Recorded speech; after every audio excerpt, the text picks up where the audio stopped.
interactions with such as the police department, with the police officers, or My experience as a supervisor, uh, with an all stars, I was in drug units, so I really didn't experience. I have too many interactions with females, but I think when it happens, and I'm just speaking for Atlanta and a couple other metro Atlanta areas, it's more so traffic incidents that mushroom.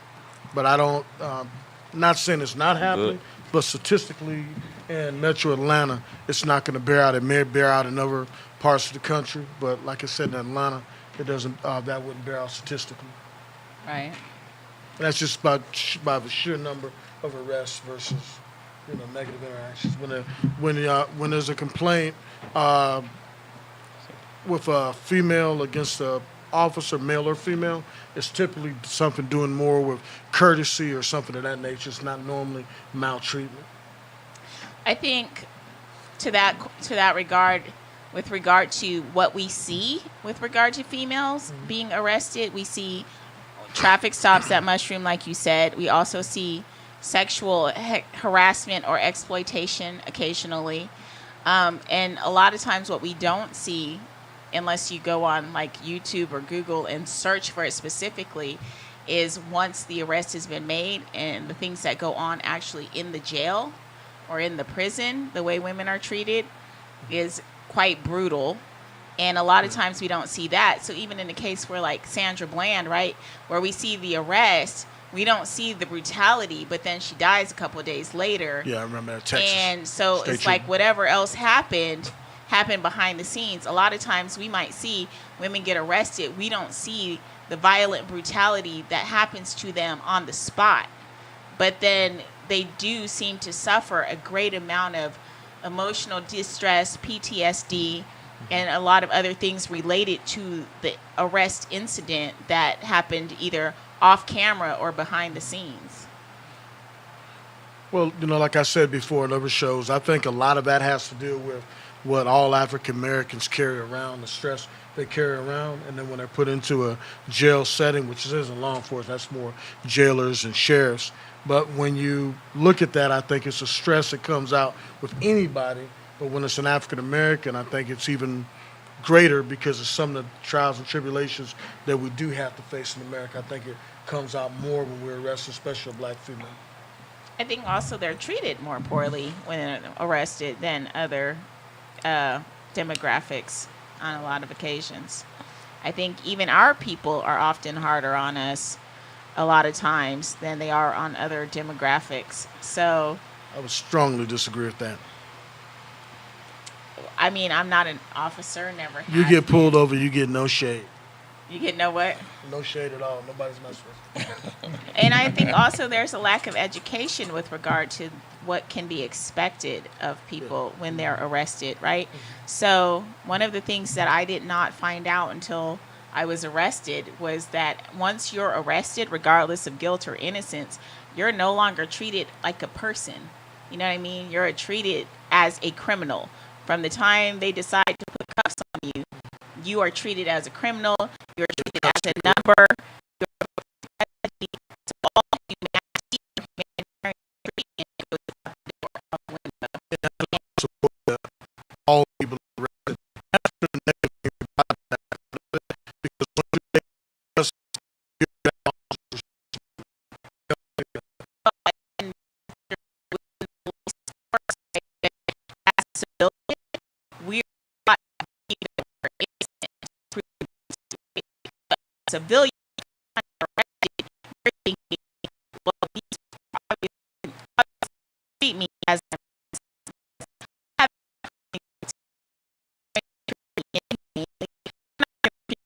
criminal. You're not going to just assume that I'm guilty. This is a solid version of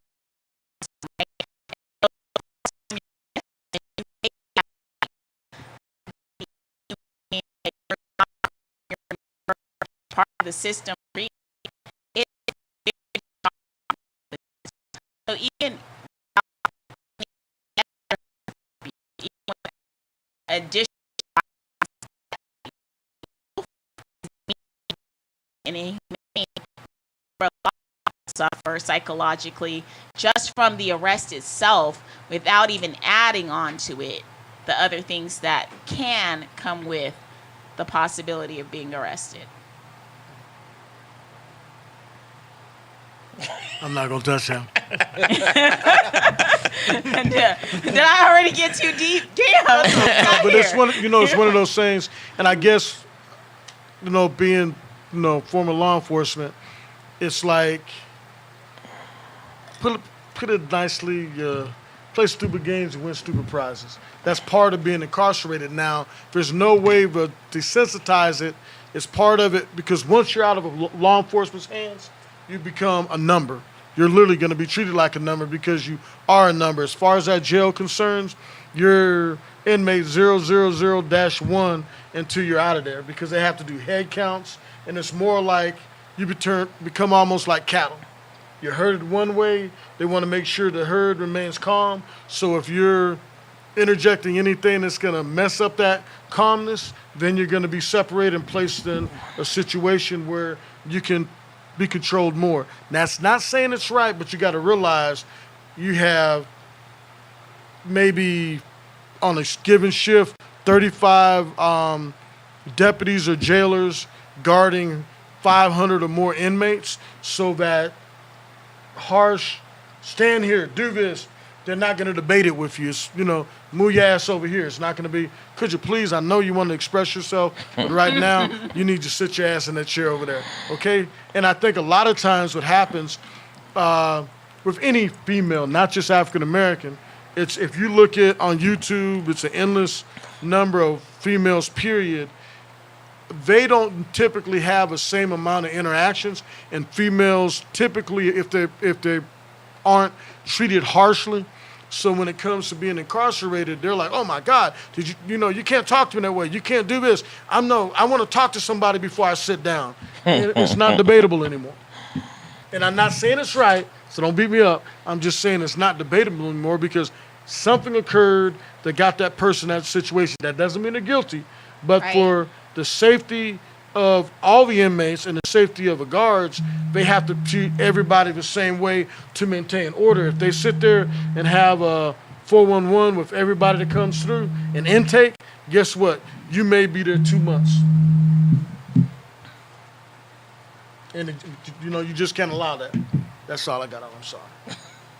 No, I appreciate the feedback, because I'm just saying, like, I have talked to and witnessed and experienced and dealt with people who have been arrested, in a lot of cases not guilty, perhaps in some cases guilty, but regardless of guilt or innocence, because honestly, a lot of things that people don't know, one thing people don't know is you can be arrested on accusation.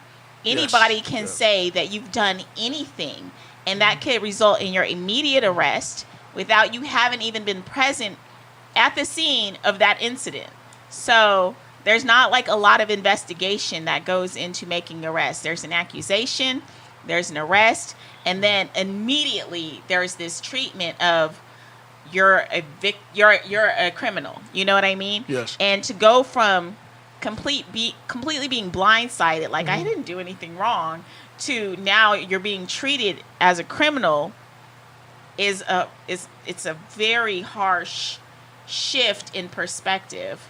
You know what I mean? And when you've grown up in a system where you're not educated that this is what happens, where you're not warned that this is what happens, where you're taught in school a lot of mythology regarding what the police department does and what they're there for and how they're, going to help you and protect and serve, and you know what I mean? The police are your friends. You can trust them. Officer friendly.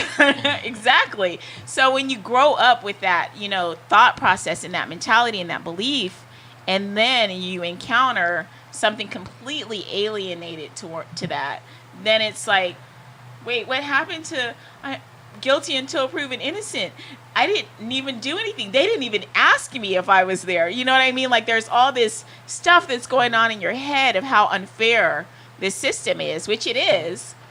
And the police, aren't really like kind of looking at it from that perspective, because like you said, we're just doing our job. We're just doing what we're paid to do. Somebody said you did this. It's not our job to investigate it. It's our There you job go. to make the arrest. It's up to your, PI person, your attorney, whoever else you hire to prove your innocence. That's on them. My job is to make sure that I address this issue. You've been accused of this crime, and it's my job to get you in the system. And then once you're in the system, of course, the jailers have their own job, which is, like you said, herd people house, through like period, count, and nothing make else. sure the head count is consistent, make sure Make that sure there in isn't court. any violence taking place in the building, keep people where they're supposed to be. And I'm not saying that there's necessarily something specifically or intrinsically wrong with that, other than as a people we are being misled with regard to how the system works until we're caught up in it. Yeah, I 100% agree with that. And I feel like as law enforcement or someone, I feel should do something to better educate people, especially people in areas that are highly targeted, as to what happens if you get caught up in this system, how to avoid getting caught up in the system, how to talk to officers so that something that is a routine traffic stop doesn't mushroom into a death or a violent situation. Because that's another thing we're not taught. You know what I mean? Like, you watch. Sound like something we talked about, ain't Yeah, it? exactly. We talk about this all the time. Yeah. Off the show and on the show. I got something planned for that. Yes, we do. I think, but you're And right. you can be part of that. It You needs can to be part of that. addressed. It- Yeah, it- she should be. Yeah, it's definitely. We'll you talk be- about that. Yeah, definitely. But it definitely needs to be addressed. It does need to be addressed, and especially with, like, because there are kids that live in certain areas, and they're caught in the middle, is what I like to say. They're sucked into the system because on the one hand they've got family who's on the fringes of legal society, and those family members are enticing them to participate in negative activity, and sometimes using them as a scapegoat because they're like, oh, little homie, you a minor, you know what I mean? It ain't gonna be nothing for you to do this. You could take that juvenile charge, and then you have law enforcement who's like getting clued in as to, okay, they're just trying to put this charge on this kid, but we want the real person, so we're gonna try this kid as an adult. So you got these, No, the kind of crimes you're talking about, you can't try them as an adult. It has to be depends one on of the crime. deadly sins. It has to be one of the deadly sins to be tried as an adult. That's murder, rape, armed robbery, something of that nature. They're not going to try you as an adult for any victimless crime, meaning drugs or anything like that. They cannot be tried as an adult. It has to be a crime with a victim, a kidnapping, or something heinous. or So- it could be something like home invasion, right? Well, that's not something like kind of soft there now. Come I'm on just now. saying, like, you like you, no, know, but- you but threw that okay, shit out let's there like say it was shoplifting. hypothetically. Then she's like, bam! I'm like, No, let's say hypothetically. Okay, let's say hypothetically. Oh You my have God. a 15-year-old, right, who's Yeah. rolling with their 18, 19, 21-year-old cousins, Mm-hmm. and they decide to do a home invasion. This person might just be in the car. They might be doing it on foot. This is the person that gets caught. They might get caught at 15, but by the time they go to trial, they could be 17. So it's like a lot of there. I mean, you're gonna say that there's not a lot of stuff that's behind, because No, I was gonna say you got it right on the butt, but there also you got to realize, play stupid games, you win stupid prizes. If you're invading somebody's home for the purpose of a robbery or to take drugs or take their belongings or whatever is there, that's the sanctity of someone's home. If you go in there and do that, I don't care if you're 14, I don't care if you're 20, 21, 30, or 82, you're doing like the most. It's almost like that would be the big crimes to me are murder and rape. But when you invade somebody's home, even to me, burglary should be a deadly crime, because I've had my home when I was living in an apartment. When I was first got on the apartment, my home was burglarized, and that to me, when people have been in your shit, to me that just makes Violation. you feel Yeah, exactly. It's violation. So it almost feels like if rape. it's a home It really- invasion it's and they're violence. throwing guns around and swinging guns around and because see, this is the misconception. It's not TV land. You see a woman with a scar down the center of her face, ask her how she got that. Typically in a home invasion, smacked in the head, and now you got a scar down the center of your face. I mean, that's what I wanted to talk about, and that's a good lead in to what's happening against African Americans and who's perpetrating those crimes, because the very people that we say we want to help get screwed over by that black 10%. That's middle class, athletes, entertainers, comedians, business owners. Exactly, business owners that take this ultra liberal approach when they truly are just as fearful as everybody else about the uncleans. The only people that get screwed over are the African Americans that have to live in those areas, and the uncleans are running around committing the crimes. And everybody, when he's 15, and you see that 15-year-old, and they take the picture from his 8th grade yearbook photo, and he's sitting up there looking like Bambi. You know, you didn't see him when he had that 9 smacking that lady in the head or that gentleman in the head. Or imagine your kids 2, 3, 4, 5, 6, 8, 11 to 12, whatever age, when somebody bursts in the home, shooting into the ceiling. Get down, everybody. Where the money at? Where the money at? Come on.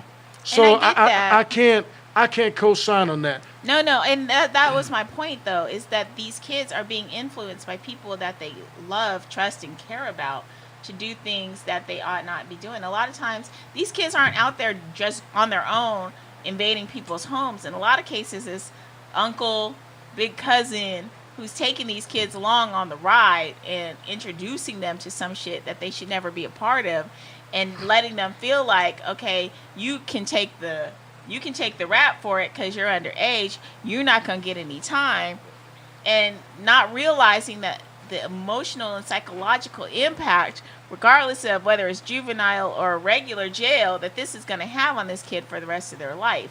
So I'm like, how do we reach these kids when they're in elementary school, middle school, before they have those influences, and tell them like what's real, what to really expect from getting caught up in this system versus what they're being told by people who are trying to use them as a way to escape the system themselves. No, I'm just listening. This is great dialogue. I mean, I'm enjoying it. It's great dialogue. I really agree with you, but I'll be honest with you. Once a child has stepped into that, when it's gotten to the point where it's physical crimes and violent crimes committed against people, he's crossed the line. You know, you got to you throw your hat in the ring, you got to get everything that comes with it. Now, if you can save that kid after he takes his licks, fine. But the reality is, he's made a conscious decision to cross that far. And I'd rather save a kid that's trying to learn, he's in school, he needs a way of breaking free of the poverty threshold that's got a lock around him. That's the kid I want to save. The kid that's gone that far, hey, you got to sit. Yeah, you got to wonder what led, a lot happened prior to him making that decision. You got DFACS problems. There's a lot of. They might not even know this is 29th arrest. They were in the and a burglary. spot. Yeah, he probably knew because number one. There's no version. Number one, it's now every. No virgins. Yeah, there are some daytime robberies. Some people do break into folks' house during the course of the day, but when you break into somebody's house, you know it. And a lot of times they're in the middle of the night, and they're where you shouldn't even been out in the first place. So it's unfortunate, but a lot of times like I said, they're not virgins. It's a step to that. It's very few, I think. Like I said, home invasion their first time out. That's usually a graduation. Exactly. The reason why I brought up home invasion and in this particular scenario is I work in a school, you know that. And some of the things that I encounter in school are kids that are facing these kinds of situations, right? So The ones with the ankle bracelets? They don't have ankle bracelets, but I did talk to a girl who was, she was like, my probation officer just came to see me, or my attorney just came to see me, and I'm facing trial for some stuff. She was 17 at the time. This incident happened when she was 15. She was with her boyfriend and some of his friends or whatever. They did a robbery or something, and she was part of it, got picked up. And at the time, she's 15, but by the time they're going to trial, she's 17. She isn't sure if she's going to be tried as an adult or as a child because it's, years Should later. be tried as a juvenile, not as an adult. And she at the time she said she wasn't certain or whatever, and I'm just like, what happened that you got caught up in this, you know? And she goes, well, you know, the first time I got arrested I was 13, and I'm just like, holy cow, No virgins, 13, that's what I meant by like that, no I can't. virgins. And so, but the crazy thing was, so there was another girl in the room with us, and she goes, oh, my first arrest I was 12, and I'm looking at these kids, and I have kids of my own, and I literally cannot imagine my kids being arrested You buppy, you. at 12, 13, 14 years old. Like, what is going on in our communities that this is their norm, that they're not even seeing this as something that they should be concerned about, something that's abnormal, something, you know what I mean? Like something to be disheartened or like, I'm pissed off because I'm just like, these are babies in my eyes. You know what I mean? No, they are. And for them, like they're comparing battle wounds about like the first time they were arrested, you know? And it's before they even hit puberty. So for me, I'm just like, what can we do to help keep this pattern from repeating? Because I worked in this school for 6-7 years, and I feel like every year I'm seeing the same kids doing the same shit day after day, facing the same issues, the same problems, the same mindset, the same behavior, and nothing's changing. Like, there are going to be those kids that, you know, succeed, that do well, that study, that make it out. They're few and far between. And there are those kids who never show up to class and are constantly walking the hallways trying to find a place to get high. And in the midst of that, you've got kids who are carrying the bag for somebody, who are selling this or that on the side, whose goal in life is to be a trap star, who, you know what I mean, are Well, being why is that arrested their at goal 12 in and 13, huh? Why is that their goal in life? That's Because, the question we have to well, ask. I've asked that too. And more often than not, the answer is, I want money. Because they see I money think so. as the end-all, be-all. But, you know, And but who does that? That's our entertainers and our athletes and everybody that co-signs on that, the bling bling. I definitely agree that the media pushes that mindset and feeds specifically our children that mindset. Like, I feel like in our society, our children feel like the only way out is through some form of excessive amount of money, whether it's through selling The drugs, only way out of risking what? their lives, of the project, or the housing complex, or the community that. So they're it's still safe to trapped say in. that most of those kids who are getting in trouble at that young age are coming from a certain environment.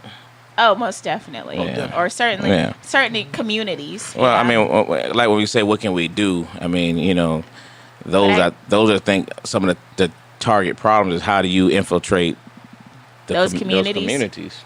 You know what I mean, with something more positive. You know what I mean, the old POW days, but even bigger than that. Yeah. You know, when you have, and that's good for police involvement, but just from a community standpoint, you know what I mean, you know, how do you infiltrate these communities with something better than what they have? How do you, you know, whether it be the school system, whether it be playground? I mean, I don't even know they even have legitimate playgrounds anymore. You know what I'm saying? Well, they I mean, do, but they're covered up with. They take down the basketball goals in the Right. hood. I mean, you know, it's like, and see, this I think, and you know, this is a little bit on the subject, and I'll run with what you said because it answers it. And my, you know, it's my personal belief and what I've seen in 30 years of law enforcement. We have the black 10%, which you'd be part of, I'd be part of, and Lord be I'm part part of. of the 10%. Yeah, you want that black 10% because black 10% is our middle class, our entertainers, the rich, the filthy rich, and the ball players and everybody else that has made it in America. And I think what's happened is we write checks that the poor's ass has to cash. And I think that the answer to your question is why does it happen is basically African American children are born in the hood. I'm not talking about our children. In the hood, they don't believe in the American dream. They feel disenfranchised. They don't look at it like when you grew up and I grew up in the depths of the low. It's the same way. We were both Army brats. So, Air Force brat and Army brat. We grew up believing in the American dream. We grew up believing it. We saw it as attainable, easily attainable. We never saw it as something that wasn't going to happen for us. We knew we were going to make it. And that's pretty much my whole family. Now, when you look at inner city kids that are disillusioned and feel disenfranchised, you're seeing generation of generations. The crack babies growing up. The government put crack into our neighborhoods. Crack destroyed any semblance of a family structure in a lot of homes. And now these kids grow up in a situation where they don't see the American dream, and you're asking them to conform to the standards of everybody else, but society as a whole doesn't treat them the same way. They're in a demilitarized zone that's ran by police, because I've been part of Zone 1, which is one of those areas where we go out and patrol, and we're thinking about stopping the crime, keeping crime low. And a lot of times, like you said, people get sucked into it. I really don't care about the Buppy, the 10%er that screws up, gets a DUI, and doesn't like the way you cuffed her.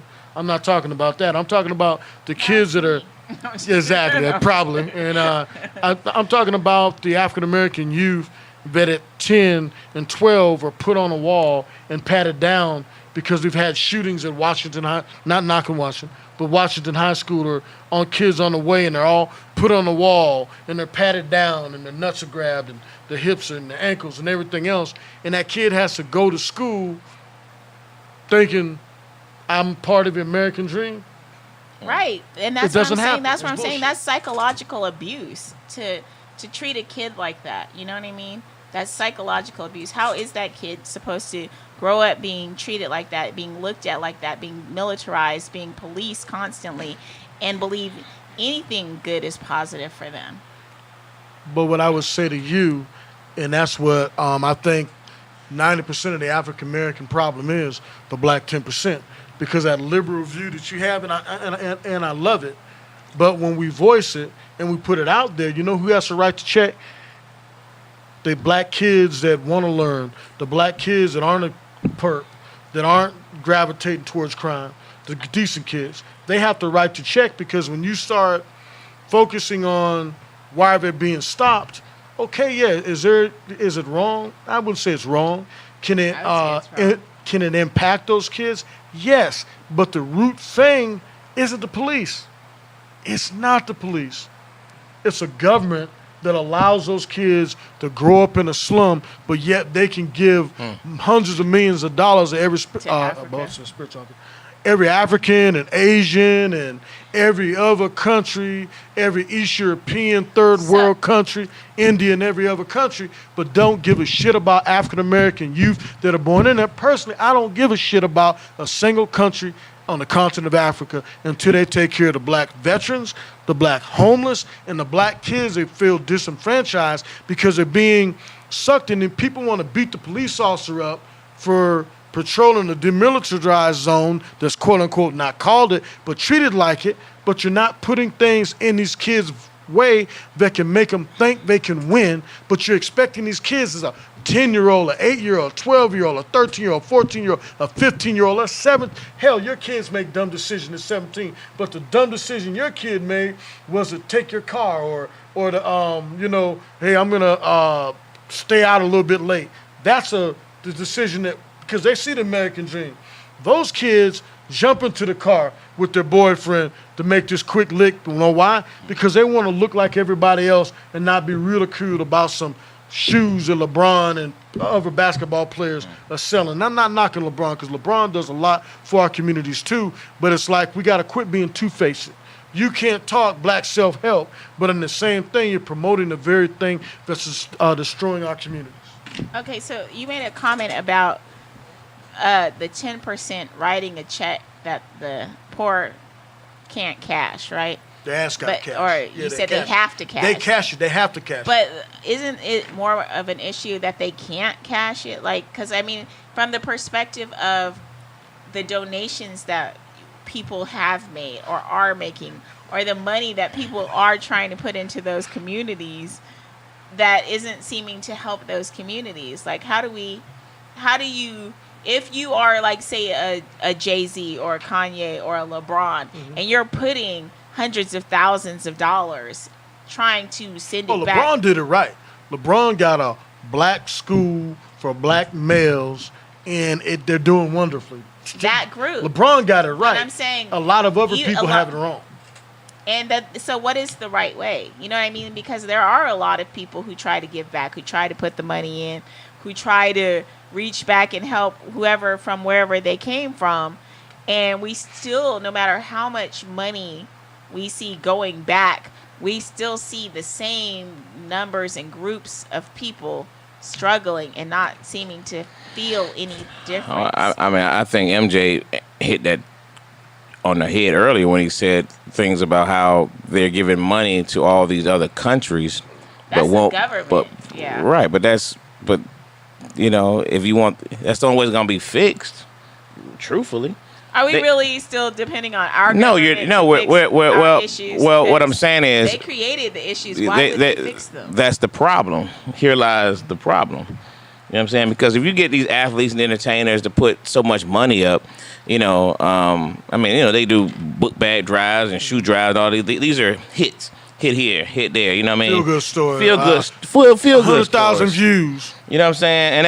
And then what? You know, and then what? You know, LeBron but- made a step. LeBron did a major step. You know, that's how you make a dent But you see into people don't copying that shit. They ain't They're copying not. that. Hey, They're not copying that. Nor is corporate America. Corporate America should Exactly. be jumping all over that and find the next person to back. You know what I mean? We're the cash cow. The cash cow. The money's there. The money's there. It's just the concern isn't there. You know what I mean? Like we talked about last week. You know, $50 billion because they said China virus. Just imagine $50 billion going to the black community, going to some of these impoverished Fixing the communities. school. We know why the just concern's not better there, though. education, So but why get- are we you know- still expecting it? Like, we know why the concern's not there. We know that we are feeding an aspect of the system that they need to keep working. So why are we expecting them to do something Okay, well, different? let's Because take- that's the only we are people that feeding can. their prisons. That We- prison system is designed. It's a machine that Exactly. they use And to we're the keep us endless enslaved. product. So why And- are we expecting anything from them? Why are we not saying, you know what? Let's not depend on the government. Fuck the government. They're trying to enslave our kids. So depend on who? Let's do something different. Why can't we, as the police, instead of arresting, teach? Why can't we Oh, hell no. treat? Why can't we help? Why can't we ourselves come together and help our kids to not end up as part of the system instead of putting them in the system? Who's the we? You can't say the police because the police. I mean, there's a We job. buy a lot. We're I mean, already that's a- it's social a workers, job, but it doesn't have to caretakers. be carried out the way it is.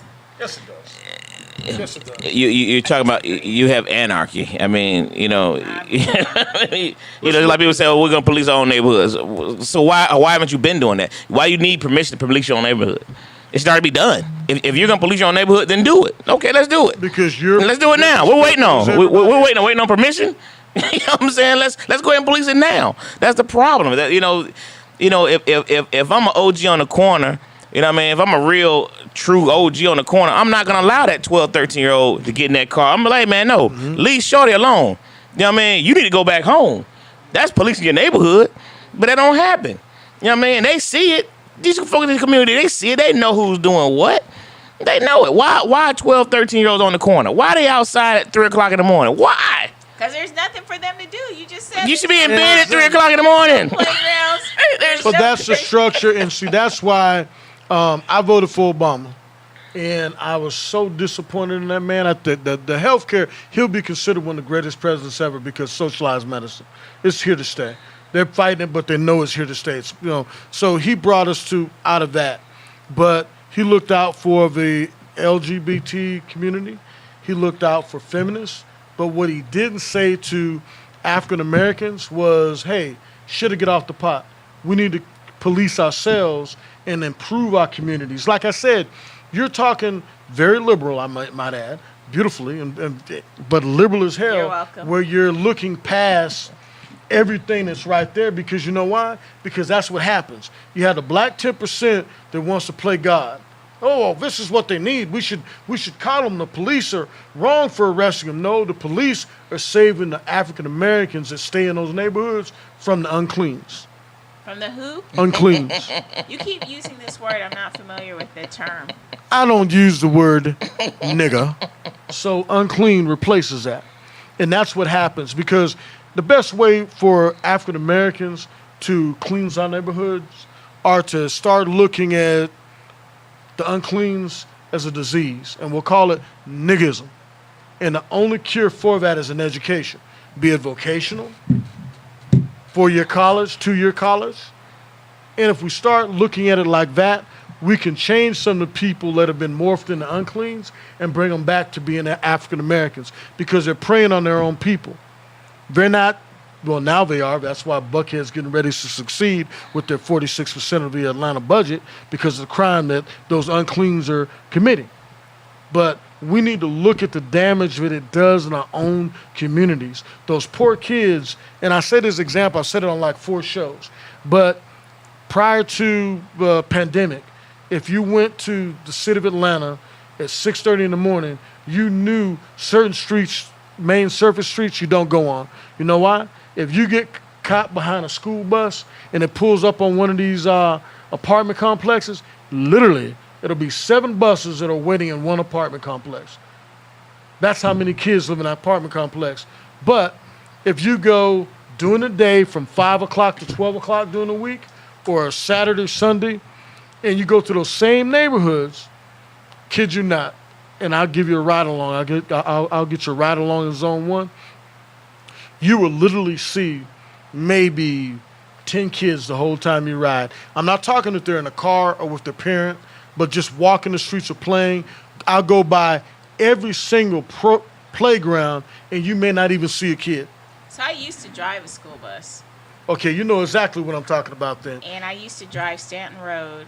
Okay, so you know exactly what I'm talking While I was about. in college, I drove a school bus. I drove for 6 years, Fulton County. Part of the time was M to M, which I moved here from California.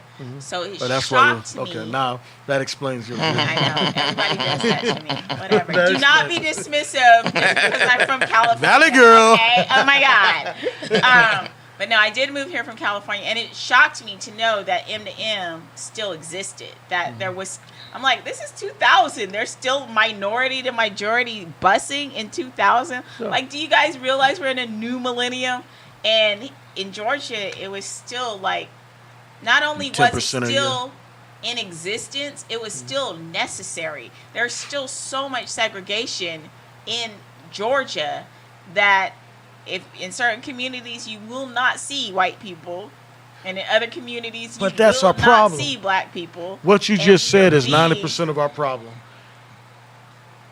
And as soon Why as you does move it into those matter if there's no neighborhoods, Caucasians in there? We should be able to sustain our own neighborhoods and provide an adequate education in our own neighborhoods. And see what the problem comes in, and we haven't even talked about crime yet, but it's a direct reflection on the crime that occurs. We'll talk about the city of Atlanta, because you have African-American mayors, African-American chiefs until the last Chief Bryant's there now, and he'll do a good job, but Chief Shields is the first non-African-American chief in I don't know how many years, in 30 years. Okay, then you got to go back to the superintendents of the school system have been black, I guess, for the last 30 years. But you have a failing school system. When the standardized test came out in Georgia, the graduating, and this is meant to embarrass the girl, but the valedictorian of Mays High School, one of the flagships of Atlanta public school system, failed the standardized test, the valedictorian, when it came out. And what I'm saying is that until we look at the root of that problem, and the root of that problem is we have the black 10% writing checks and living in there, making decisions and saying what should happen from a middle-class point of view in their middle-class neighborhoods, and they want to come and dictate what's happening in an area where African Americans are besieged by uncleans. And the only way to correct that is to make it so those uncleans, like the only cure for niggism, is an education, be it vocational or otherwise, and you set it up for those kids where they can actually perform. And I'll put this to you. If you take the graduating senior, every graduating senior out of Atlanta public school system, and give them a full ride scholarship to a college, how many of them do you think would graduate? And I'm not saying that to be insulting, because Google it. Google the amount, look at the Hope Scholarship, and Hope Scholarship I think it's almost 70-something%. I used to know the figure, but 70-something% of the African American kids that start the Hope Scholarship don't finish it. That Hope Scholarship, all y'all that do scratch-offs, you're educating Caucasian kids. Well, you They're know taking why? getting full rights. They're getting full rides to Georgia Tech and elsewhere on the Hope Scholarship because their school systems are better and they're capable of graduating. Well, no, it's not just that. They're dumbing our kids down, and I'm saying that from somebody who's within the school system. Yeah. So, like, I have talked to teachers. No. Hold up. I want to correct you on one thing. When it's a white cop that shoots an African American criminal or non-criminal, we call him out. We say white cop, right? So I want you to call out who's in charge of that school system.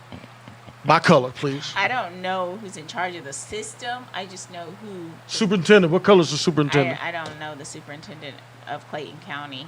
I can tell you what county. Well, I'll it is. tell you they're African American. I'll answer I don't that for know. you. DeKalb I County, don't know the African American. superintendent Fulton County, personally. African American. But I do know that there's a lot of pressure on the teachers for making sure that these kids get a certain percentage on these tests so that they can get certain types of funding and such. And I know that there are a lot of kids that are being passed through the school system, and by the time they get to high school, which goes back to your original question of how do we fix these problems. There's another one. That's a problem. And that's Oh, it's what, definitely that a causes problem. all the But what I'm problems. saying That's is- the That's root a- of all the problems. That's a problem. My point is to why it's going towards why they don't finish college or get the Hope Scholarship, because a lot of times they're getting passed through elementary school, through middle school. They get to high school, they don't know basic math.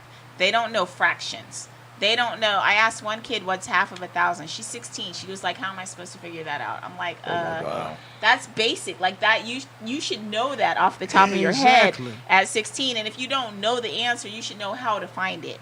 I had one teacher come. We were passing in the library. She was grading a bunch of tests that were Scantron tests, and she told me the highest grade that she got in the class was a 69 on this set of Scantron tests. 69 out of all of her classes is the highest grade. So she made that the A, right? She made 69 the A and graded on a curve, right? Oh, my so God. everybody who got 60 to 69 got an A. Wow. Everybody who got 50 question. to 60 or 50 to 59 got a B. Everybody who got 40 to 49 got a C. And anybody who got under 40 failed. And half the class, at least, still failed that Okay. test. Wow. I'm going to be a mind reader here. Wow. And Wow. I'm going to be a mind reader. I'm going to ask you the question, but I'm going to This is answer. not And I'll be isolated. 100% correct. The population of that school is probably 85% or more black. Oh, for sure. Black president, black Principal. principal, and I'd venture to say predominantly black staff, and a black superintendent, and a poor African American community. Am I right?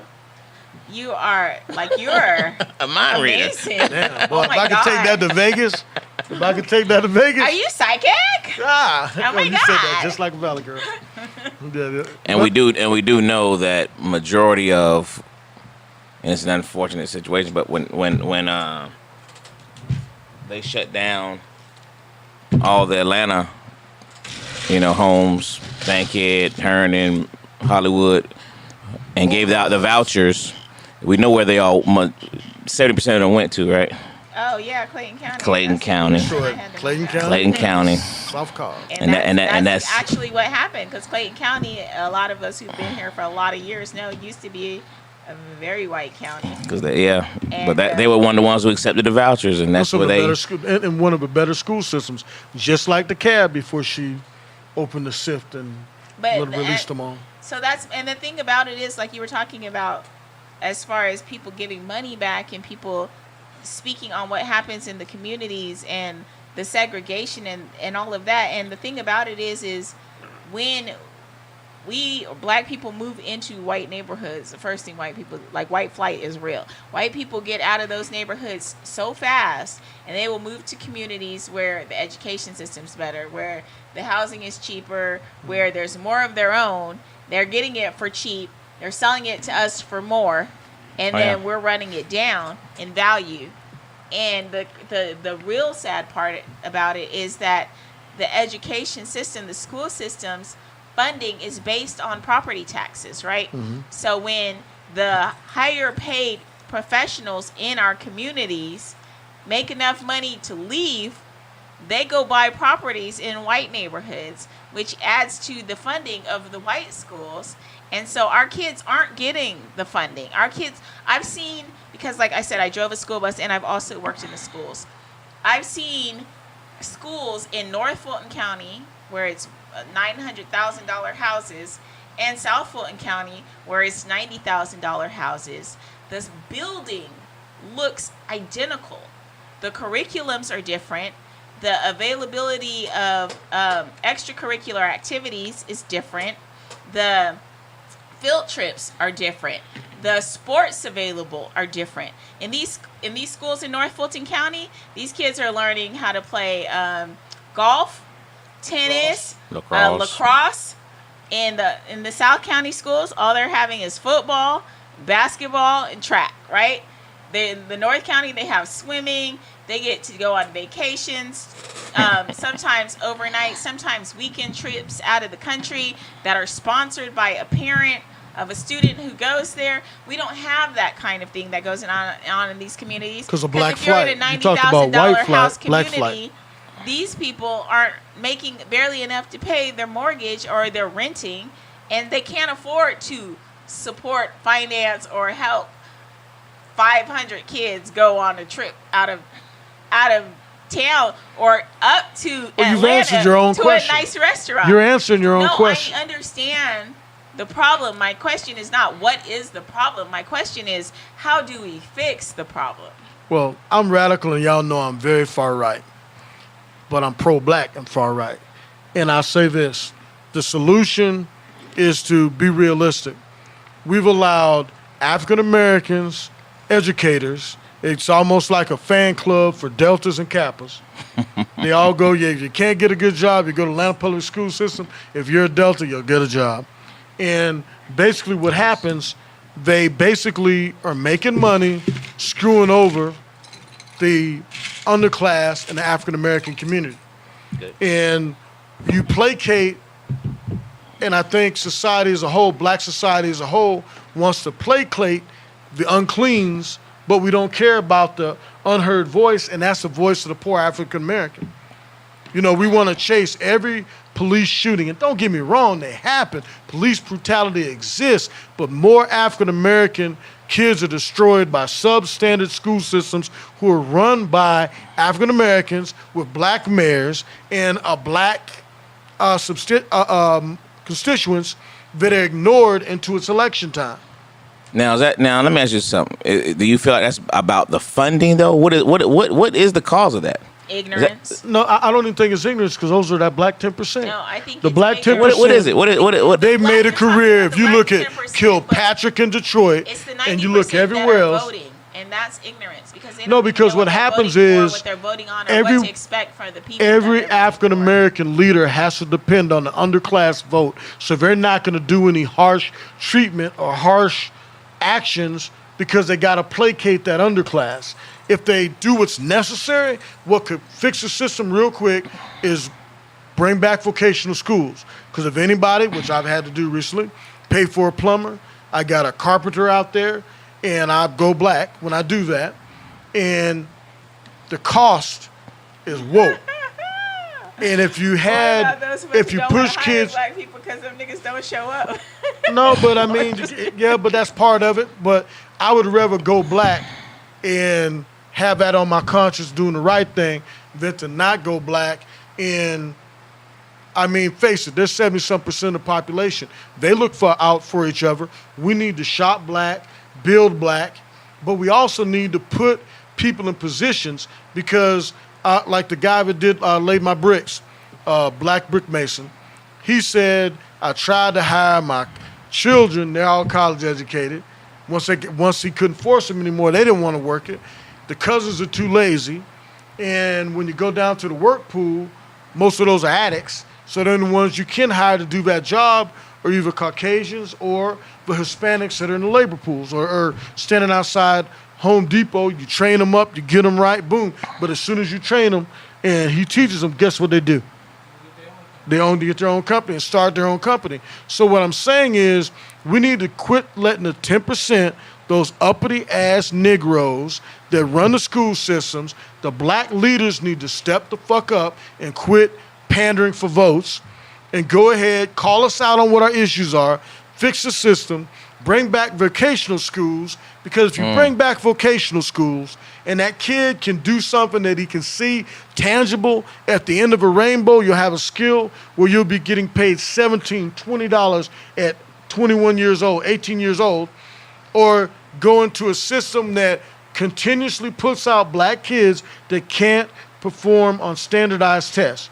The system's failed itself, but instead of African Americans calling it out, we want to talk about a police officer that killed somebody, but guess what? He had a goddamn criminal record. Not saying it's right, not saying it's wrong, but what's killing African Americans, and I say it again, is black leadership that continues to let black schools underperform and worried about if they're going to get fucking reelected instead of doing the right thing. And the right thing is to say exactly what you need to say to get the vocational schools in and let that positive current come so those African American kids can start seeing the American dream that 10% sees, that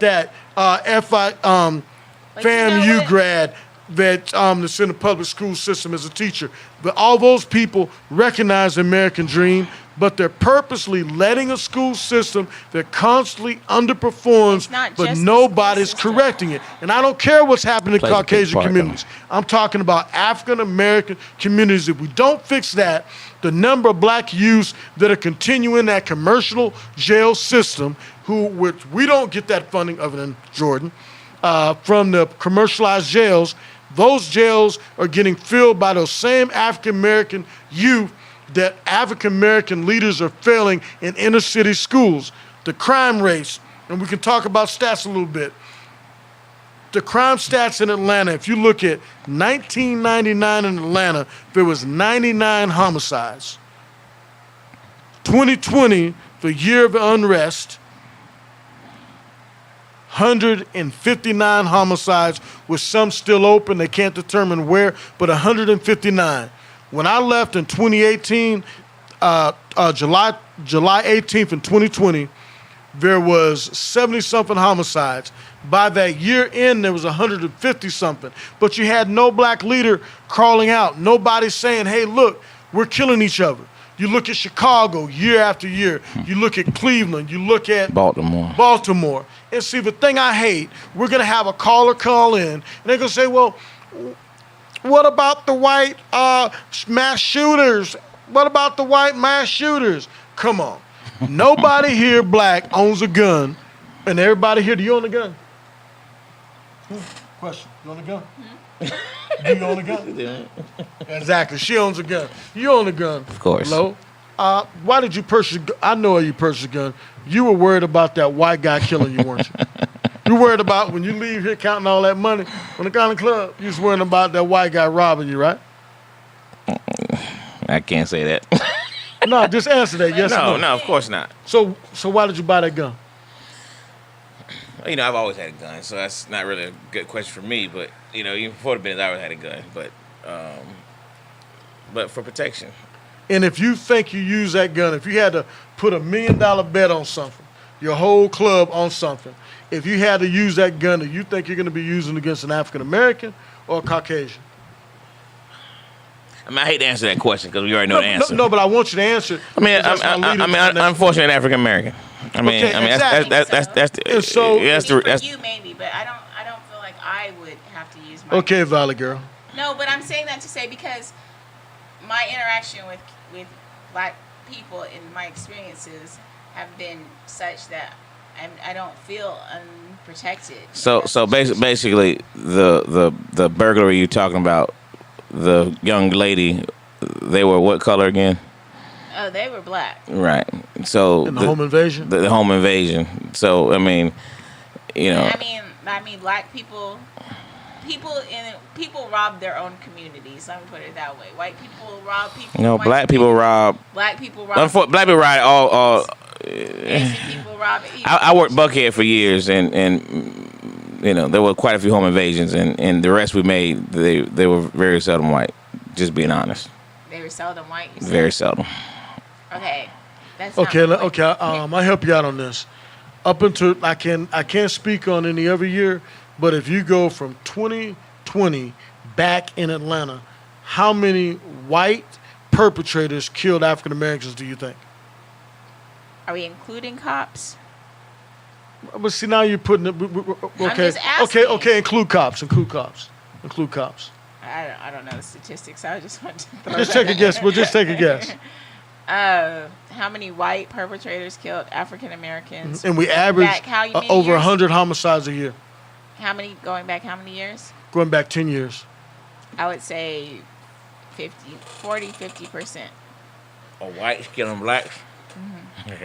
And you're so fucking wrong. It's disgusting. Try the only one into. There's a white drug dealer that we picked up from Jasper that killed a black and a white guy off of Stewart Avenue, Metropolitan, that stole some drugs and he killed them both. And then there was a one that's publicized, the white guy that killed his black Spelman grad wife, killed her, and they're both wealthy.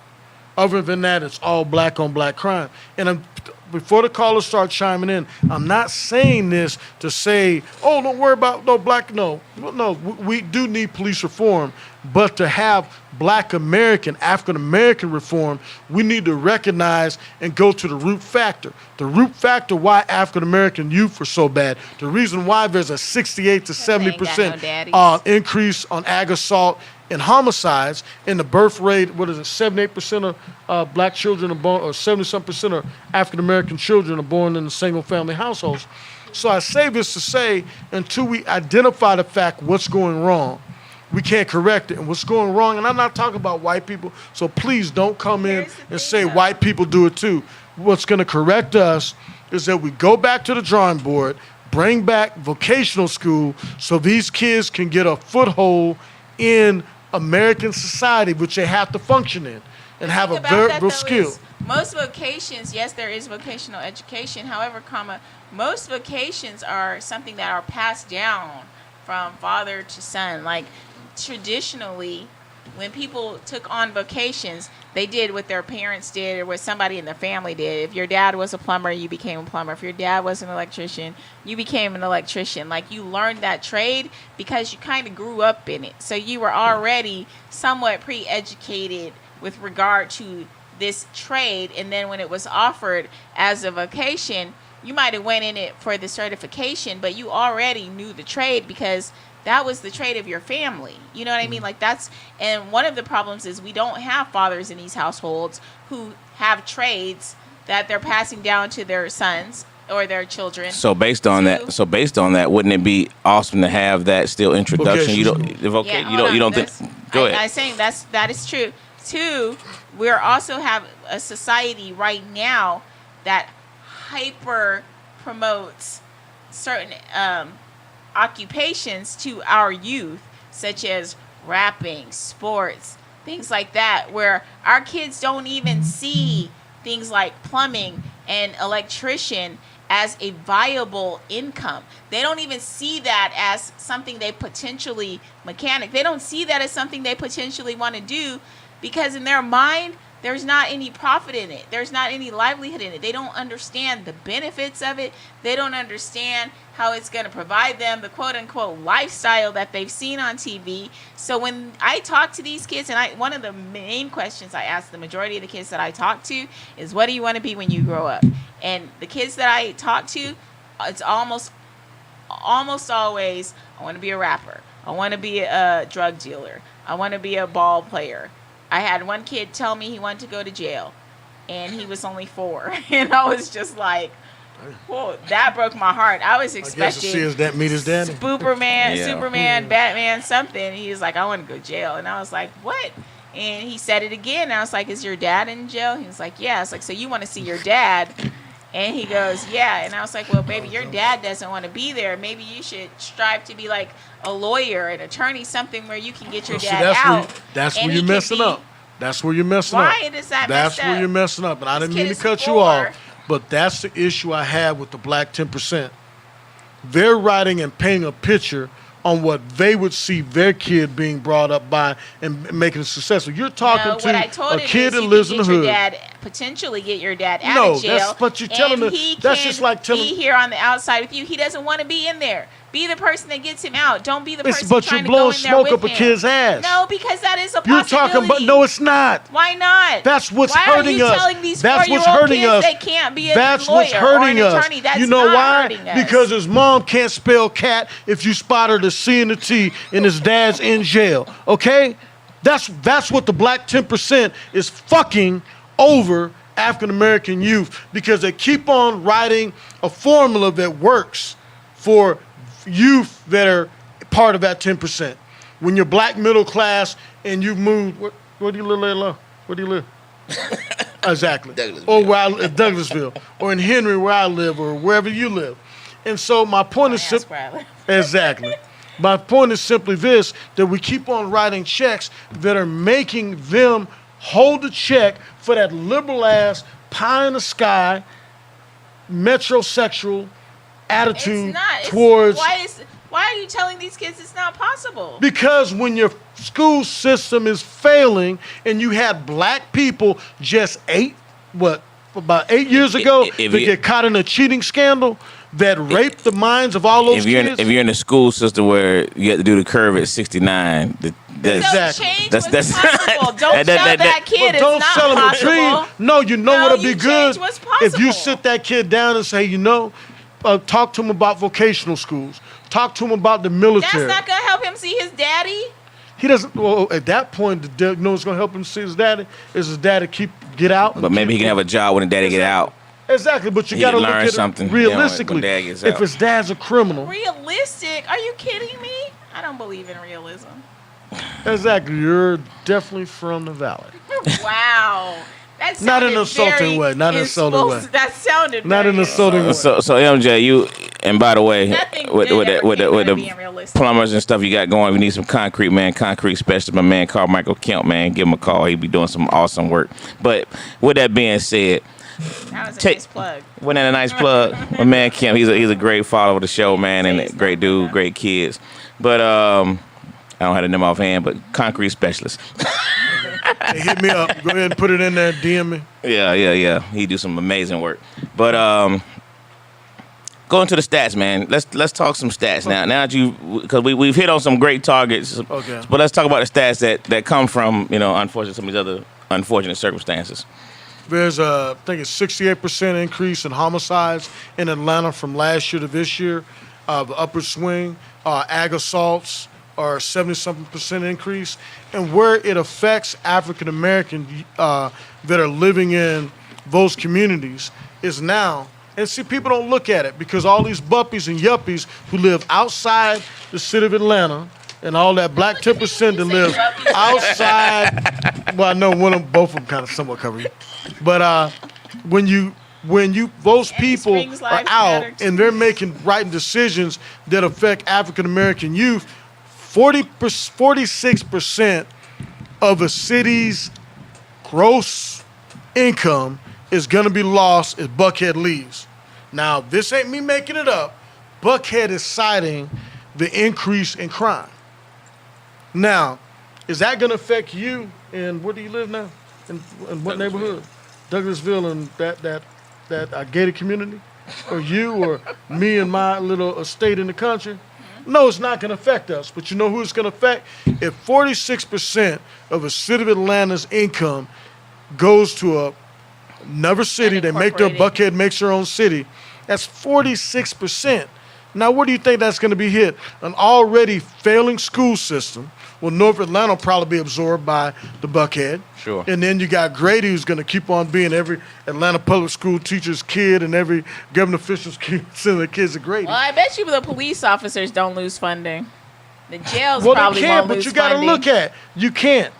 You can't lose it because that's my point, though, right? But they want their own police department. The prisons aren't losing funding, but the schools are, and we want to blame. But that's my point, because we want to blame the school system and not they're the losing prison system. No, my point what's is, going on in our my point. I communities. said that to simply say that 46% of a city's income is could potentially be lost if the wrong mayor is elected. Mayor Bottoms bowed out, and we don't know who the new chief. We got a good chief, but we don't know who's going to be elected. I bet guaranteed that's going to be the deciding factor if Buckhead leaves.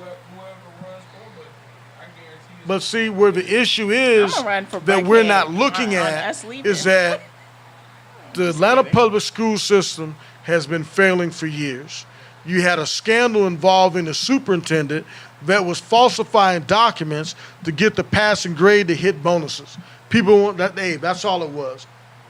Not a single one of them went to jail for any amount of time. And what's happening is those kids were failed by the system. Those are the kids that are being arrested now. Those are the kids that are committing the ag assaults and the murders.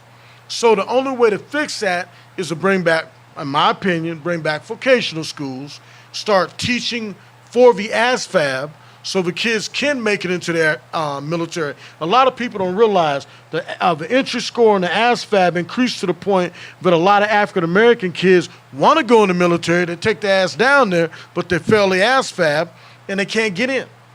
Very true. And so now that was an out for a lot of African Americans. A lot of African Americans got their degrees because they went in the military first. Okay, that's no longer an option. Okay, HBCUs are filled with the 10% kids and a few of the inner city kids that can beat that system because they're just that fucking brilliant. But the vast majority of those kids have been failed by African American leaders. And nobody wants to call it out. And that's the issue I think that hurts us the most. People won't call out Jesse Jackson, Race Bader, Al Sharpton. They won't call those people out, O'Shea Jackson, and people like that and Omar that are pointing out more. You say O'Shea Jackson? Yeah. Ice Cube? Yeah, I think we got to, I agree with what you're saying, but I think we have to move on to the new leaders, or quote unquote. Exactly. Jesse Jackson's day is over with. You know what I mean? He did what he did, and I think Jesse did some great things. And you know what I mean? I do believe he got caught up in the pay for play system. You know what I mean? Once money, we were talking about this just yesterday, another conversation, man. Once money comes involved, dynamics change. Exactly. You know what I mean? That money's dangerous. You know, money and women are literally that root. You know what I mean? It just leads to destruction for a lot of these. And for a lot of our, not just our leaders, all of them. Yeah. You know what I mean? Correct. But we're affected. Our community is affected more so. You know what I mean? But these new leaders, and I've always said, our church leaders are failing us. Exactly. Oh, definitely. They're failing us. You know what I mean? Definitely. And I don't even know who the quote unquote leaders are outside of that anymore. I don't know who they are, because all the people you see on TV are these ambulance chasing lawyers. Who, you know what I mean? They're, I know you say a lot of things about Jesse, but I wish there was a Jesse Jackson right now. You know what I'm saying? I wish there was somebody like that. There is nobody. Who can you just, there's no even Al Sharpton. Although you can go, different directions, but they still came to the fight for black people. Farrakhan? Yeah, I don't really know what Farrakhan is. But see, my point is simply this: when you say Farrakhan, everybody's ass gets tight, and that black kid says, "No, not yours, but a lot of the African American 10% goes, oh well, he's not Christian," or oh well, no.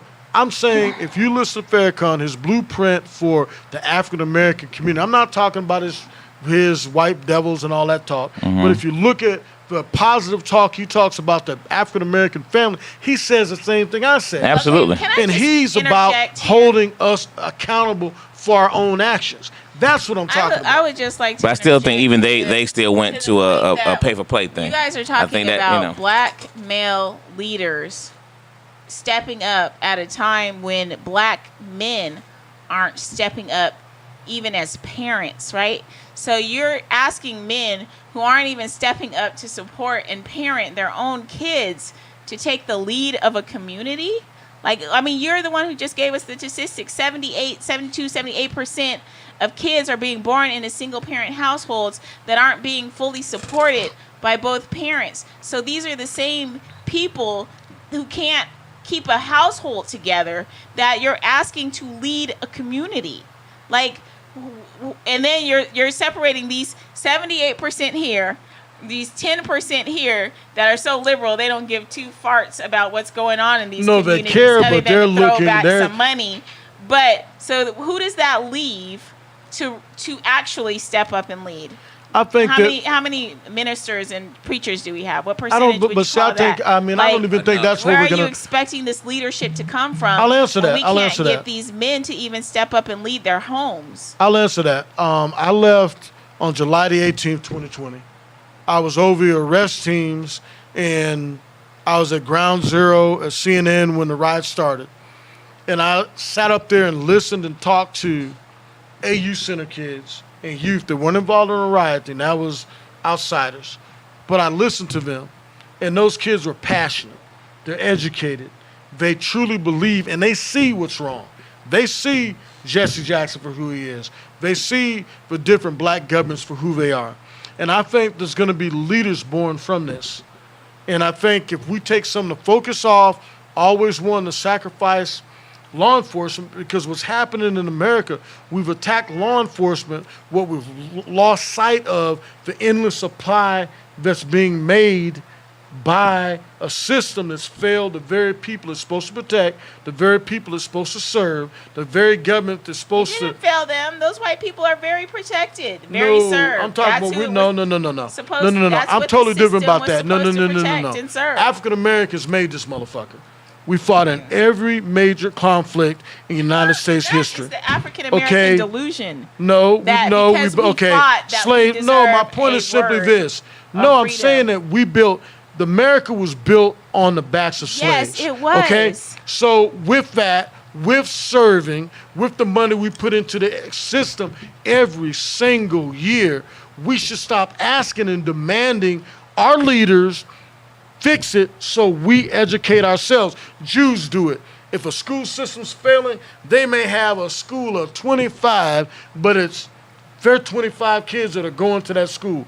Pace Academy, all these other schools that were made and designed solely because the parochial schools in Atlanta, Leavitt, St. Pius, and Marist, couldn't take the amount of kids that were being generated by Atlanta wealth. So what did they do? They made Pace, Westminster, and all these other schools came about to take that offload. We need to start doing that ourselves. LeBron has the blueprint. Instead of LeBron commenting on dumb shit, LeBron should put the blueprint out of that school he designed, and that's the answer. People would jump on that. He don't have to. They would jump on it if they wanted to, but a great point, you know. And the leaders, like you got Ossoff and what's the guy just won? Warnock. All right.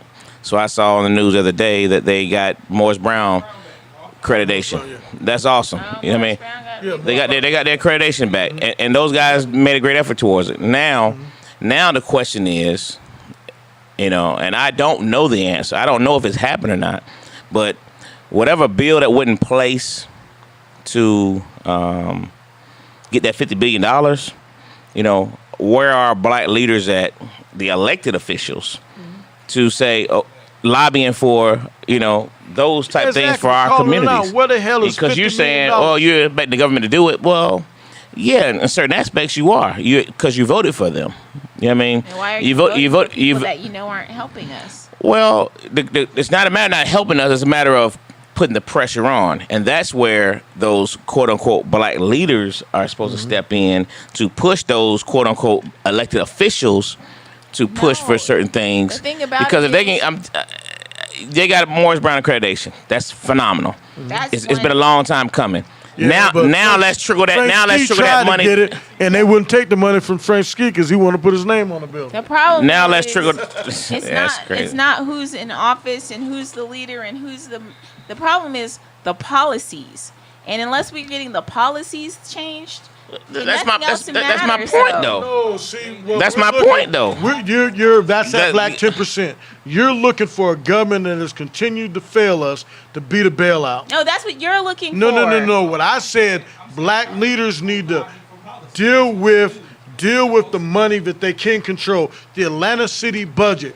Faction, just see, maybe do an all-female and all-male school, and just see if starting them off from pre-K, all set it up. You got the money, get a grant. They give grants for every damn thing else, okay, and then deal with that. Because what to me, you voting for Biden, the first 2 executive orders he put out, one covered Asians and Pacific Islanders. I'm not saying there's not any poor Asians in America, but you got to realize that most of those people immigrate into America. They get stipends coming in and all kind of funding to help them start off. Okay, if you look at the Japanese that were in internment camps, they got money. We never got our 40 acres and a mule. So all I'm saying is, Should've when asked you for have more. black leaders, let's Should've be asked for radical. more. You can come up and do the belt line, and everybody lines their pockets that was in city government by buying up property before the belt line came in. Okay, nobody wants to call them out for that. Okay, mayors that have continued to leave as millionaires that came in worth a couple $100,000, nobody wants to call that out. All I'm asking those same leaders is, why you line your fucking pockets? Right. Take care of the African American youth. And the way to do that is to get same-sex schools. Okay, start it off. Okay, now think about it. Now, this going to blow you away now. I'm just going to say this. Kirkwood. What? There wasn't a motherfucking charter school until the gentrification came. Okay? So if you can make a charter school in Kirkwood when the color Kirkwood. changed, take your monkey asses and goddamn put in a male and female school. Male and female, and start it off. What happened with 'Cause the what they charter hear schools, is what that happened with the charter mentality. schools, the demographics were changing. Right. The schools in the area that they were moving in were violent and failing. They put in a charter school in that area, and that was to suck everybody in, or they go to Grady or North Atlanta. Okay? Now that's what happened. Nobody wants to talk about that.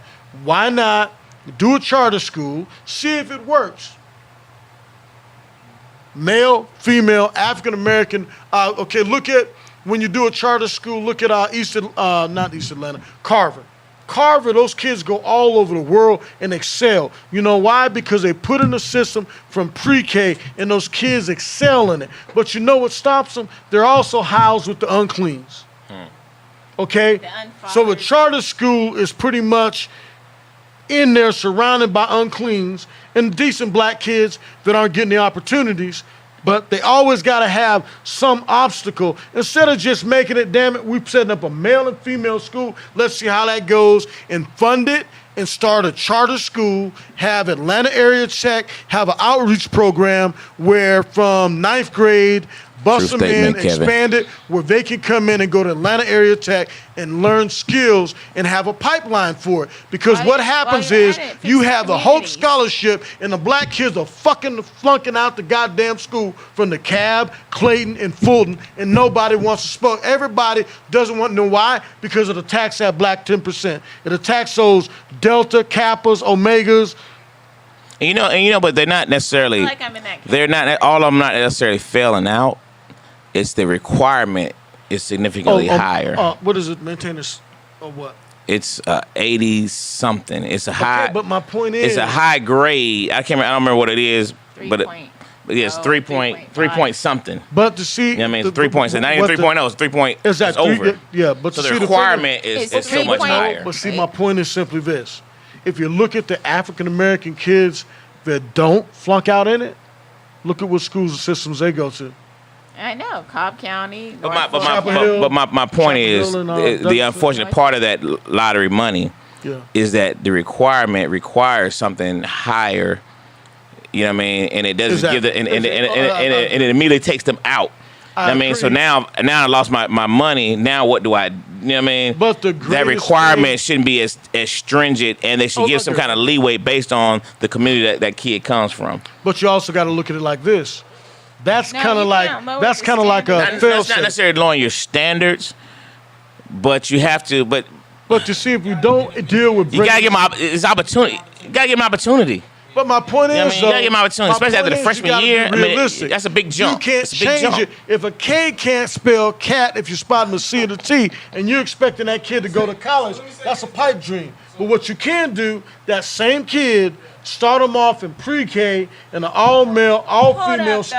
though. I mean, because let's be honest. You're talking about this kid can't spell cat, but this kid knows every lyric to every song that comes on the radio. They know the explicit lyric versions. It's not that these kids aren't capable of being educated. Exactly. It's these kids are opting out of being educated. But that's because And they don't believe in the no- American dream. America So- has And some failed of it is them. the educators not being able to relate to some Exactly. of those kids as well. Or not trying. true. They're I doing would like agree. you said. Oh, I'll just give them computers and whatever. And yeah, you're giving a kid a computer. You know what he's doing? He's writing rap lyrics on. But it's not just that. A lot of it is the schools can't afford educators. Like, I mean, I'm not a certified teacher. I'm a substitute. I'm sorry, Hold but on. I just want to correct you on that. Atlanta Public School Systems is the highest, I think we're number one, unless they've been knocked out, highest paid school system in Georgia. Well, I work for Clayton Sure, County, there's- and as I was saying, there are a lot of classes that are being run by long-term substitutes, where these kids haven't seen a real teacher for several months or years because I don't know if there's not enough teachers applying or they're not paying teachers enough. I'm not going to speak to what the reason is, but what I will say is that there are so many things going on in the school system that are working against these kids beyond just the kids working against themselves. For one, like I said, there's long-term subs in a lot of classes where they actually need real teachers like science, English, and math, which the Hope Scholarship funding is based on because it's 3.0, yeah. but it's based specifically on those 4 subjects of science, literature, math, and I think history is the 4th one. And if you have classes where you don't have an actual teacher in those classes and you have somebody who's just there collecting some money to keep the kids quiet for hours on end, month after month, these kids are going like, okay, so we haven't had a real teacher all year. What's my grade going to be? What grade can you give them? And what the Hold on. parent, but what the parents are It's screaming not just about. that. Will work because charter schools are funded by Yeah, but somebody has to start them, and we But don't my- have exactly, enough but my people point stepping up is to the start very them. black But I leaders wasn't that we're giving done. passes. So in addition to the fact that there have subs, we also have kids who are having to repeat classes that they already passed just because there's not enough space in the class that they need. So I have kids who are taking 8th grade science in 10th grade, and they're bored as hell because they're like, I took this in 8th grade, I passed it, why am I back in it? I'm like, go to your counselor, tell your counselor to put you in whatever science you need to be in. My counselor says she can't change me. You need to tell your parent to come up here. My mom doesn't want to come up here. So, I mean, there's so many aspects of the system that are failing these kids. It's not the kids all the time. Part of it is I'm not saying it's never the kids. I never said it was the Sometimes kids. it is because some of these kids are ignorant as hell. No, I'm not the gonna kids say are it's never the ignorant kids. because the system failed them. so you want I'm saying- charter school, kill them like charter school. Hell fucking yeah. Anybody. I wanna kill Exactly. it. I want to kill it. Anybody. That would work because what's happening We have is enough clubs. we continue. We have enough clubs. We continue Stop the to clubbing. let Let's that get to the black kids. 10%, that black 10% write checks that those poor black kids' ass have to cash, and they're fucking it up, but they're still pulling up in a Mercedes. They're still looking out for everybody from a 3-bit alphabet. But what I was gonna For say is, if you have fraternity and this sorority. kid- You know what I'm talking about. And so when they do that, the kids are being failed. These kids are, if you start in K and work them all the way through, they'll pass. Like when the 100 Black Businessmen of Atlanta, when they started going and mentoring those kids all excelled. All achieved. But Absolutely. they started at a low level. But you can't let a kid get to 8th grade and can't spell cat and then say, well, you know what? We're going to give him a free scholarship. He's going to fail. Yes.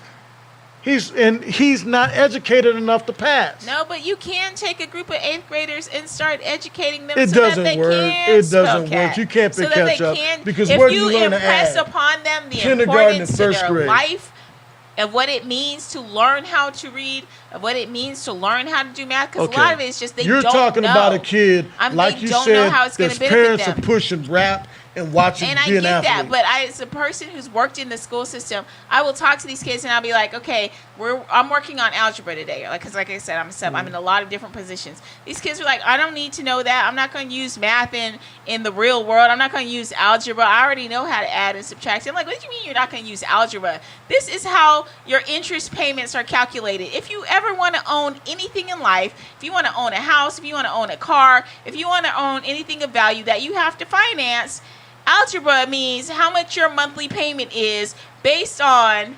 Well, that black the- 10% working over there. No, I'm just saying based on the interest rate, based on the number of months that you're paying on it, based on the actual price of the I'm car. sorry, I'm but- like, you need to know algebra just so that you can understand how your purchases are going to affect your pockets. And if you don't take the time to learn it, you're going to get screwed out of your money. When you help them to understand No, that it's they're going not to get the parents, screwed it's the system. out of their money, The kids are then they start. But a lot of teachers are not even able to teach them that from that perspective. Parent does play a role, but unfortunately, most of these homes, we're talking about a single family home babies households having babies. who, if the mother's working, she don't have the Three time. jobs. Yeah, she don't have the time to. Exactly. You know what I mean? And or the mother is just living out the system and It's don't called really tough care one way or love. the other. You know what I mean? Everybody wants to say, okay, if you want to make it fair, measure that black 10% kids against white American kids, and we're right there with them. But when you have an underclass who's been betrayed by the black leadership that they elected, The prison system. okay, see, that's that black liberal approach. You're once again talking about writing I'm a just check saying, that if black we're kids gonna ask. sit here It ain't got making- shit to if do with the we're price gonna of the name- They're going to we're gonna continue name end up in people who are jail if you victimizing our don't kids. give them Let's a way name them to all. work their Don't way out stop of it. with one. If you're going to start going down the list of people victimizing our children for profit, don't stop No, with that's the end government. result. Don't That's the stop end with result. the school system, because the prison system is just as much guilty of victimizing our those kids for kids are profit. ending up there because you're not asking ending somebody up there. not You're the putting one that, them okay, there. you have the very Unnecessarily people in that a you lot of said they want to cases. be rappers, Ciroc. Okay, you have $130. I don't know how much Lowe's costs. I don't know how much yours costs. I don't know how much yours costs. But we're putting that in their face. Okay, you're talking about kids that are unable to afford that. And their moms are uneducated. Their dads, they're being raised by absentee dads, or the dad may or may not be involved, but their dad's not capable. If you go to Zone 1, which is Bankhead, Ashby, Martin Luther King, if you go to any of those fast food restaurants, including Chick-fil-A there, and you look at the average age of the people working there, it's older. It's not kids from high school like it is out where I live or where you live. It's adults, because that's Why you looked talking as about an where actual you live? job in those communities. Why? Because if you go through, that's the only place where those people can be employed at their educational level, because Atlanta is a mecca if you got technical or if you got a degree. But if you don't, you're ass out. The average apartment almost costs $1,000, even in the hood now. So they're getting forced further out. That's why the crime's spreading. Because these people can't spell, and I'm not saying like they're evil or whatever. It's simply because they're undereducated, because the school systems failed them. And now you're asking these people to make decisions. Oh, like, well, you need to know how to do algebra. Hell, these kids never saw algebra. You had a school system that faked the test for them, so half of them can't read during a whole Okay, to period be of time, fair, when and they I'm never talking read back. telling No- these kids they need to know algebra. I am the algebra teacher. I I'm not understand that. speaking- No, I'm not speaking knocking as you. a person. What I'm saying is, who's watching a well, college you graduate can't telling them what they no. should have learned. My point I'm is, helping them to you understand can't why learn it's algebra important. if you didn't learn 1 + 1. And I'm helping them to understand the Exactly. importance Or of or learning half of while 1,000. they're in the position But the to point learn, is- so that they don't end up there. But you can't unfuck education that was fucked up in kindergarten and first Yes, grade. you can if you put in those children's mind a desire. If you Now, okay, put what into grade do their you teach? What grade do you teach? I teach high school, Okay, 10th grade, 11th grade, 12th grade? preferably, yes. Okay, hate ninth so now grade. you're telling me now, I'm not being funny, not being an asshole, but you're telling me your pep talk is going to unfuck somebody that didn't get basic math in elementary school? Yeah. I call That's what I'm bullshit. telling you. You're not there. You didn't even let me finish my pep talk. You don't know how great it was.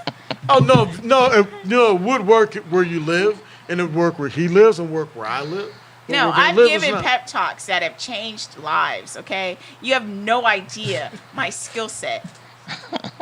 Do not underestimate the ability of my I'm sold. capacity I'm to sold. speak to these young people who have no concept of what the real world is like.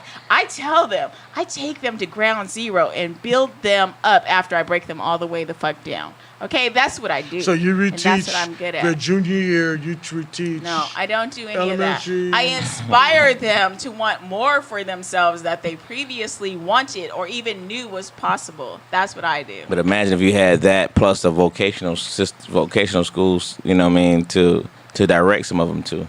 I agree with that. We I'm need to not fix the negating system and give them the an potential option. of vocational schools at all. Yeah, because I'm think just about it. saying When the kid that's goes to not the vocational only school problem. and gets a way to protect himself and to But build even a with household. the vocational school, you still have to know basics like algebra and language. You can't be an electrician and you can't read. You can't Okay. be a plumber and if you can't read. Like Those there are the still smarter things ones. that Those you are the got to be smarter able to ones. read instruction. No, they're not small words. What I've looked at I'm saying is a HVAC plumber's helper, manuals a plumber's that helper, and a brick mason requires- make you're good talking money. so now you're talking about assisting, not even being like the main person. No, you And gotta what I'm start. saying is, regardless of where you start, you still need basics. You still have to basically know how to read the manual to get a plumber's license or an Rebuild the electrician's system. license. What I'm or talking any of about that. is And that's what rebuilding I'm the talking system. About. They have And okay. once you rebuild the system, if you're qualified to go into a vocational school, you're probably also qualified to go into college. No, but because that's we not how it rebuilt works, the system sweetheart. enough to give That's you not how that it works. basic education that's What going to happens take you is into those vocations. The Cobb County school systems and a lot of school systems in Georgia used to have a vocational system. What happens when the kids we go to onto the college prep, the other kids went to vocational school, they went to OCS and Even OC a dental school. assistant has to know dental terminology. No, my point is they go to the vocational school. Then what happens is electricians union, they join the union. I think the county at that point was paying for them to join the union. They learn the basics, and then they become journeyman and electrician's helper, plumber's helper, brick mason's helper. And so brick masons will go hire those kids. They got the basics. They learn at OJT, on the job training, but they're getting paid $17 an hour that takes them out of that scope. When they work their way up, the ones that make it, those kids, what do you think their kids, when they been a brick mason, electrician, and a carpenter, what do you think their kids are going to end up going? the same College. thing. But No, either no. that or college. But my point Okay. is, regardless of the vocation, they still need to learn what's half of 1,000. They still need to learn fractions. They still need to learn basic math. They And still every need to vocational learn school has algebra. that They as part still of the core. and every school should have that as part of the course. Okay. That's my point. I'll call if you're bullshit missing again. that, then you're not going anywhere, whether call it's bullshit vocation again. or college. This is what the if point is you're simply this. missing basic literacy, if you're missing basic English, if you're missing Georgia- basic Georgia- math, Georgia no amount of conquered that. vocational Okay. schools are going to help you. This is what I'm going to call bullshit. How many different degrees do they have in Georgia for high school graduating seniors? What do you mean? Degrees? High school diplomas. There's a one with college credit, the one that went to a college-based curriculum. There's the ones that just basically get a diploma saying they attended so they can get into the workforce. Certificate of attendance diploma. Okay, and there's one other one, I forgot what it is. Oh, yeah, the technical one. Okay, so what I'm saying is simply this. I'm not saying you're not right, but what you'd be right when they break the system down and rebuild it, yes. But while it's being rebuilt, you have to get a viable option for those kids who don't believe in the American dream, that have been fucked over by the American system, that hasn't looked out for them, and black leaders that haven't looked out for them. If you put vocational schools there, if you get the kids that are smart enough to go to the academic, but they can't quite get that SAT, you know what would be really good? If you had counselors and teachers every weekend for the whole year, from their sophomore year on, study and teach the ASVAB. And So I'm those not kids can disagreeing pass the with you. test. Then you'd actually be helping those kids instead of putting a middle class system and mindset on kids It's not that that. aren't. How do you make your vocational school look more appealing than the trap? Because that's what you're fighting against. You're not fighting against No, college. it's- You're By not fighting allowing- against and middle-class America. I- You're fighting against the allure of selling drugs and doing all kinds of other stuff so that they can make quick You money. make it more attractive by showing the different options, and Douglasville does have something like that, and it doesn't take away. They'll still allow you to go to that vocational school, but you can still participate in sports at your home school. You know what I'm saying? So it doesn't take away. You don't have to lose anything, but it does give you the opportunity to explore the things that you may be, your skill set, whatever may hinge towards. You know what I mean? So it's a great concept. It is, and It's a it's great being done, concept, but and on certain campus- areas do it, and those areas that have those struggles, they need that. If they had that, it would give so many other options. It is available though, but it's just a lot of times. No, it's not. No, it is. There's a lot of vocational opportunities available to kids. Do they And push it? The kids either aren't aware or don't want it in a lot of cases, or they don't find out about it until they get kicked out of regular school and then have to go to open campus school. So the open campus school has it. So the school that I worked at, hold on. Attendance thing. The school that I worked at, when you're talking about like military options, this school has a whole aviation section where they've got flight simulators, they've got rockets, they've got a whole design section where they've got like things that they can print banners. They've got so many options available to those kids. Most of the kids either don't know it's there or don't want to participate in it because that's not where they want to not- go. it's not They cool. want to. It's not cool. They would rather try and play ball, rap, That or doesn't sell help them drugs. pass ASVAB, though. So, That doesn't help them pass ASVAB. You know what helps them pass ASVAB? Basic math. The thing you were just cussing me out about when I was trying to tell you how important it What I'm was. saying is pushing it on kids it's like it's kids a blank slate. Yeah. If that's a conversation you have with somebody No, in the formative years, when they're in 11th and 12th who's grade, in 9th or 10th grade, and they don't have a desire to want to learn math because they don't think it's going to help them, then yes, it is important to help them to understand the ways that it will help them in life so that they can have a desire to want to learn. Because what I face on a daily basis is lack of desire. It's just exactly. they But don't care. where do you think that lack of desire comes from? A lack of belief in what's possible, and that's what I'm saying. Like, so they don't know what's possible. Lack of belief of what's possible? If I make enough How- money, I can have whatever I want. And what I be trying to tell them is, if you make a lot of money and you don't know how to read and you can't do basic math, there's a lot of people who are going to steal it from you through contracts because you can't read the fine print. There's a lot of people who are going to take it from you through interest rates because you don't know basic math. There's a lot of people who are going to take advantage of you. So it's not about how much money you make. It's about Okay. how much you can keep based on the information that you have and the knowledge that you acquire while you're here. So spend your time acquiring this knowledge and stop standing in the hallway and thinking you're cool so that you can keep however much money you make pursuing this dream that you have of being a rapper, a trapper, or a ball player. And that would work in our school systems and where I live and where my kids grew up, and that speech would work. But when you're talking about a kid that goes to school so he can eat that day, that goes early and make sure he goes to school so he can catch So breakfast you're trying to and imply lunch that I before. don't know the kind of kids I'm talking to? Oh no, I'm not saying that, but I'm saying you have a very Well, Becky-ish opinion. No, you're It's a 100% Ciroc. right. It's a Ciroc. No, I honestly think you're very right in what you're saying, but I think to the kids that I arrested during my 30-year career, the kids that we chase and you chase, the kids when we're out at 2 and 3 in the morning on Stewart Avenue, when we're out there together on Metropolitan Parkway and making arrests, those kids, and when we, it's a kiss of death when we get a juvenile, like, oh, hell no. Right. We're pretending we didn't see it. You know Right. why? Because we got to ride around with that motherfucker for the next 8 to 10 hours trying to find his mom and dad or somebody that will take him. When he says, well, my grandma, and you knock on the grandma, and she pretends she's not, you see the light come on, and then they see a shower with the juvenile, and they pretend they don't want to come to the door. That's what I'm talking about you're fighting. And that's Those are the people. same exact kids that I deal with. But that Those are the speech same that you kids gave them that seek is me like out, speaking Greek. You were looking speaking for Greek advice, and Chinese to those kids. looking for hope, looking for whether I'm speaking Greek or Chinese, I speak in their language. So that's why they keep coming back to me, even though I'm just a sub. No, I'm not saying you trying to don't get reach them. more- I'm not talking about those kids that make it and find that dream, because those are the ones that don't fall into that 78% that can't keep the Hope Scholarship, or 70-some%. The ones we need to change, that we need them talked about the violence.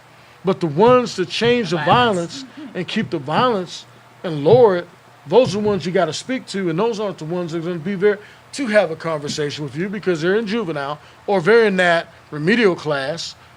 I've been there too. But my point is, if you tell a kid in remedial, I mean, it's hard. I know. I I deal with those kids. You don't have to tell me how hard it is. I deal with kids who can't read on a daily. This is what I'm saying. Like, the same kids you're talking about. There are schools set up to educate juvenile kids where they can't even go to regular schools because they're in juvenile detention center. The teachers have to go in to the juvenile facility and teach them in that space where it's 9 kids in a classroom, and these kids they don't know when they're getting out. They don't Do know you when think they're there's a coming chance back. to help save those kids? I absolutely do think there is a chance. Is yes. it the same type of chance of a snowball's chance in HE? I feel like there's a stronger chance than that. I feel like those kids need a lot of therapy and a lot of love and a lot of attention, but I do believe it's possible, yes. And I At said, the high school age. At the high school age, because you guys are seeing these kids come at you with resistance from that I don't want to go to jail mentality. Those aren't the same kids that talk to me. You know what I mean? Like, I see the kids because they're coming from a different place. I see the hearts of these kids. You see the hard heads of these kids. no, what I see, because of units I've been in, when you work fusion and you lock that kid up that's 15 for murder, and when you slap them cuffs on him and he sits on that steps, you know what he looks like and sounds like? A 15-year-old that fucked their life up. To reach those kids, and I've been joking, it's a rock a lot, but what I would say is this: to make changes in those kids' lives, you got to do it in pre-K, you got to do it in kindergarten. At that point, it's too late. You're not there to make changes to keep pre-K kids from becoming those kids. Yes, you have to make changes at pre-K and kindergarten. But we're not talking about pre-K and kindergarten. We're talking about the kids that are already 15, that Those are kids are already there. not saying And you're they're saying lost, they're already not lost. And saying I'm they're saying I lost, don't believe they but are. to I'm fix the saying system, they need love. that's what They we need need some to- attention. okay, They need someone good, to that's a believe in little them. And they point need of view. some therapy. What I'm They saying need is help. it's going to help us They as don't need African prison. Americans. As African Americans, if we quit doing that liberal approach and we say, hey, the system's broke, we're going to rebuild it. We're going to help these kids as best we can. We're going to teach them the ASVAB so they can actually get into the military, but gives them an option. We're going to Let's send them out to go get killed in the plight of American Not freedom. necessarily killed. I mean, it happens unfortunately, but the change they could make for some of those kids, you'd be amazed. It's phenomenal. You'd be amazed. It's phenomenal. Some of them have never had structure in their entire And they lives. excel once they get it. In their entire life, imagine just giving them some kind of structure. It'd be the first time that a lot of those kids actually had structure And So why meals can't in we their create in their an- lives. meals Why on the can't we same create day. a system that gives them structure and helps them to afford a livelihood without also putting them in the line of fire for this Oh country my that doesn't God, give a Shalane. fuck about them? Oh, my God. Okay, first of all, that system's already in place and it failed. That system Yeah, what failed is that? miserably. What the system school is that? system as it exists That's now. not the school system as it is. That's not what our school system was designed to do. Our school system was designed to teach people how to go sit in factories and work all day. That's what our school system was built for. Our school system was built for factory workers. It was not built for anything else. Well- it was built to help keep people in place so that upper class white people can continue to stay rich off the backs of lower class people. Period. And when those people don't conform to that system, they built another secondary system called prison that's going to be like, okay, so you didn't want to conform to our factory system. Now we've got another system where you're just a slave. So why can't we as a people build a system that actually benefits our people, not designed by the people who brought us here to enslave us and continue to let me ask you let me ask you a question, Christy. Just let's say your theory, right? Let's go off of your theory. What do you think your school system, the one that you currently work under and have been for a long time, what can they do in that school? Let's not talk about the government. Let's talk about anything else. Let's talk about the school that you work in. What can they do differently to achieve that goal? That school. to achieve the goal of everything you just said, everything you just talked about. You say you haven't. They're still possible. I'm saying, what are you saying that school, just that school alone, can do? What are they doing wrong right now that they could do better? What I think the school could do for Yes. to benefit kids. No, that school. That Just school? let's focus on your school Okay, alone. let's say- No, not any. Your school alone. school? Yeah. I would say that they can offer counseling and therapy for kids that have gotten. All right, now think about what you just said. Those same kids that don't care. How you gonna get them into counseling? Those kids are anxious to talk to somebody. Those kids come and talk to anybody who will listen. You don't have to get them into counseling. How do you identify them? Make it available to everyone. Make it available means they have to take the time themselves to go into that office to talk to somebody. And what you're saying? also, not just that, if a teacher sees that this particular kid is presenting as a behavior problem, that's the first clue that there's something going on with that kid, psychologically, mentally, at home, whatever the case. Okay, instead of sending them to the principal's office, instead of sending them to the resource officer, let's get this kid some counseling to figure out what's going on with them so that we can get them back on track. Okay, I'll just blow your way on this one. How many people in your school? How many kids are in your school? Roughly. I don't know. Come on now. 900. 900? Okay, now, I'm not going to say anything nasty. Now, just answer this Again? question. How many counselors are in your school? He asked me, what can we do? Not How what many currently counselors are in your exists. school? I don't know. Oh, you go. You 9 times out of 10 is 1. Or 2. Or maybe That- 4 if it's a bigger school. I doubt 4. Well, we'll just give I don't them know. 4. Okay. You the math. Divide 4 into 900. I get it. He asked me, what can we do? Or what do I think would Well, help? my point is simply this. I no, agree with you. I'm I'm joking around. No, here's the thing. 'Cause When JT's you're not here, asking so I'm the me, comment. in an ideal world, what do I think would make a difference? I'm telling you what would make a difference. Is that what's happening? Obviously not.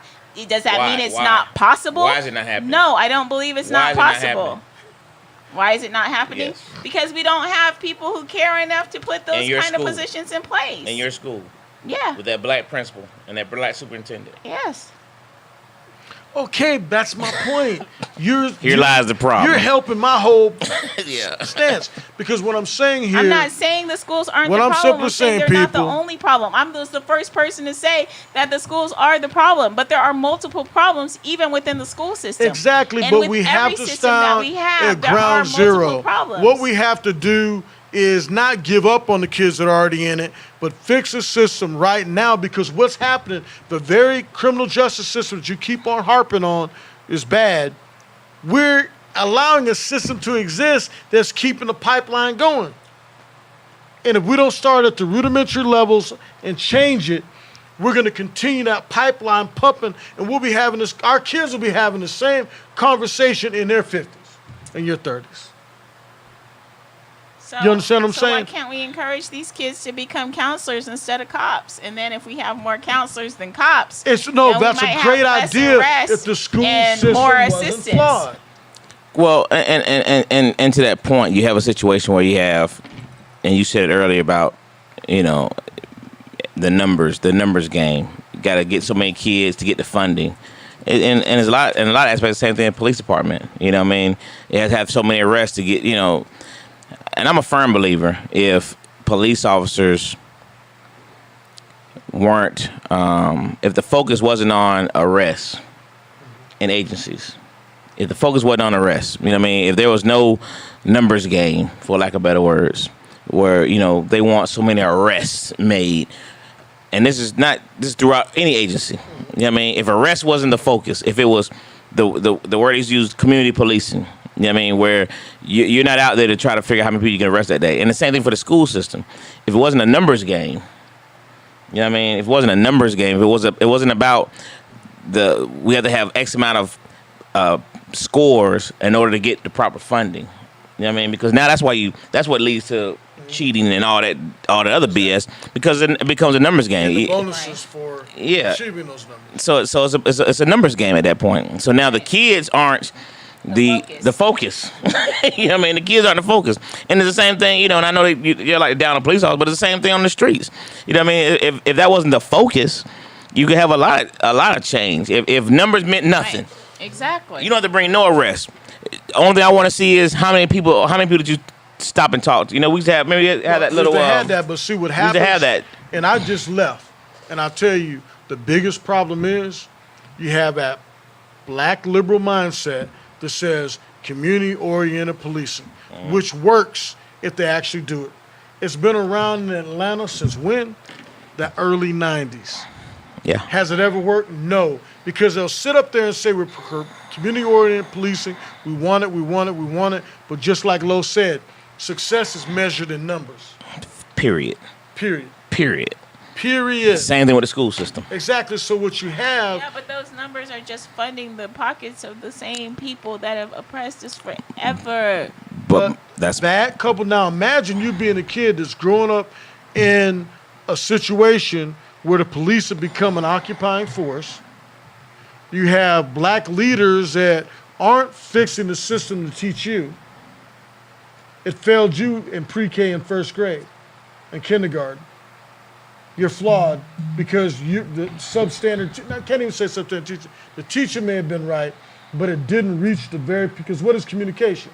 If you're putting out something, but it's not being conveyed to the person and they're not receiving the way you want it, communication has failed. So you have youth that have been failed by the system and they're being pushed along, and they meet an outstanding teacher like yourself that says, you know what? Damn, these other 8 years or 9 years you've been in school, right now you can go back, learn how to add, learn how to subtract. And I venture anybody that's here, if you could go back and say your first grade, your kindergarten through 8th grade was erased, and you half-ass learned it for whatever reason, and then at 10th grade you got that great pep talk, is it going to work? No. And I'm not saying you're not wrong. Realistically, it's not. Realistically, it's not going to work, because I'm not talking about the kids that can, because those kids that listen to you, those are the kids that are still passing and going to college despite the system. The kids that are fucked are the ones that's mom's a crackhead, dad's in jail, mom's working 2 jobs so she can't. If they even know that. And the turnkey, latchkey kids. And so the kids failed before he starts because he didn't get the foundation. I agree with you, but I'm saying for those kids, vocational school is not going to work either, because right now in the same school I'm talking about that I work in, there's a culinary arts, right? Which is what, cooking, right? Mm-hmm. And you know, the majority of the kids have problem in cooking class because they can't do fractions. So when you say, okay, this recipe calls for a half a cup for 2 people, how many is that for 10 people? The kid can't do the basic fucking math to figure out how many cups they need to feed 10 people instead of 2. And that's when you have basic math. So no matter what vacation you go into, they still need the basics. If you can't read the directions on the recipe, you can't make the cake. So how do you get that? You're saying that, you know, you can make change at the high school level. How you gonna get it at the high school level? Identify the kids that don't have that and see to it that they get that kind of instruction. How you gonna see I to mean, it? it's the remedial instruction that they're trying to get there. But if they don't have the teachers, if they don't have enough teachers giving remedial instruction, or if kids are getting passed instead of identified as needing remedial instruction, these are all parts of the problem. If the kids need remedial instruction but have psychological barriers where they don't even want to live till the next day, let alone show up for school, then there's things that need to be taken care of in that aspect too. There's so many things that these kids are facing on a day-to-day basis that need to be addressed, that we can't just sit here and be like, this is a solution, this is a solution. just one there of are the solutions. multiple things it's gonna that need take a to lot. go into Yeah. making sure that these kids get to where they need to be. But a lot of it also is dealing with the fact that so many of these kids are dealing with PTSD from being over I think all African militarized. Americans Some of are. them are dealing with mental issues from being and abandonment issues from being raised in single parent households. Some of them are living in abusive situations, both physically, mentally, verbally, and sexually. So there's so many things that need to be addressed. It's hard for a kid to show up after being raped the night before and want to focus on a fucking English lesson. That's insane for us to even expect that of them. And I don't even want to get into what the food does and the soda pop does and the candy does to these kids' ability to pay attention in class. I'm just talking about basic, like, this is what I deal with at home. Now you're expecting me to come to school and Exactly. perform. And Exactly. when you're talking about that kind of stuff, it's not enough to say, yes, let's add vocation. That's not enough. No, it's just a start. It's one It's just a option, start. but it's not an option that's going to work if these kids can't still do basic math and read basic English, which they think that they don't need because they've got these cell phones telling them that it's okay to put LOL and TMV or whatever in the text message, and that's how people talk today. Like, we have to get to these kids on a level where they start to realize that reality TV isn't reality, that everything that the media is putting in their face isn't something that is for them or going to benefit them in life, where there's more options available than rapping, trapping, and balling. We Exactly. have to make these kids know that life is not what you see on TV, and that there's so many things that need to happen just to get that level of understanding to these kids. Because I deal with kids on a regular basis who think they don't need to learn how to read or write because they got the internet and they can Google, right? Siri can tell me. And I'm like, what are you going to do if they disconnect the internet? And they're like, that can't happen. The fuck you mean that can't happen? It's happened in Africa. It's happened in several countries around the world. Well, that can't happen in the U.S. Are you crazy? Like, that's exactly what they want you to think, that you don't need to learn the basics because you can always ask Alexa. While their kids are learning the basics. Yeah, no, their kids are learning more than the basics. More than the Those basics, kids are yeah. excelling in STEAM categories, and our kids can't even pick up enough STEAM to get to school. But until So, we correct the issue at the lowest level, there's going to be some casualties. Okay, but there's casualties anyway. But if we don't have an honest dialogue of admitting that but the we've problem been with misled correcting by the our problem leaders, at the it's lowest not gonna be level, fixed. problem with correcting the problem at the lowest level is that the kids at the higher levels are the ones that are bullying the lower level kids. The parents are also bullying lower level kids. When kids come home speaking proper English, their parents are like, why are you talking like that in my house? We don't talk like that. You better talk. You know what I mean? Like, these parents We are uncleans. being insulted. The parents are being insulted because they feel like their kids know too much. But There's so this- many but aspects see, you're of saying it. But that's the problem I have with the black 10%. You won't call out the uncleans. We never call them out. You spoke a mouthful and was all truthful. But nobody, we don't have a black leader. Obama didn't do it. Obama, first term, I understand. Second term, he should have sat down and said, look, white America, just jokingly said, white America, you can turn off your TV. And say, hey, look, we need to quit and control these niggas before they destroy us all. And I hate that word. That's why I use the word unclean. But until we start dealing with that, because I don't consider them African Americans. I don't consider them black. Because black people, the black people I know love one another. We nurture each other. We help each other out. We can talk and joke around and not shoot each other, not stab each other. They become infected with hate to the point that they're the main threat to an African American. It's not a white cop. It's not a black cop. Now, the institution's set up to continue to put them there because of the way some of the laws are set up and enforced. But it's black leaders that won't speak out on that.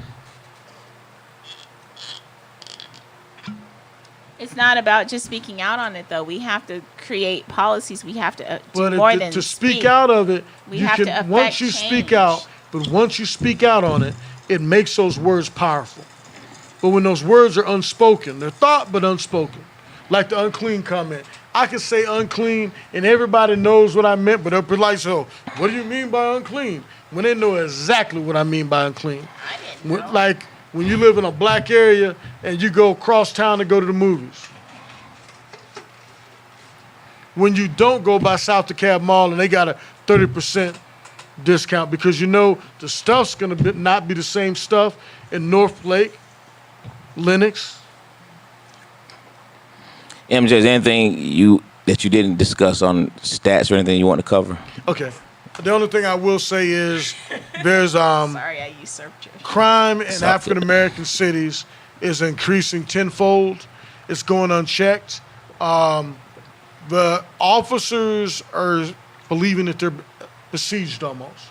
And what it is a resistance to change. It's a thin blue line in a lot of areas. And again, Atlanta is a different city because it's been properly run for so long and we've had success with good chiefs. You have a good chief now, Rodney Bryant. Chief Great Bryant chief, is going to be absolutely. outstanding.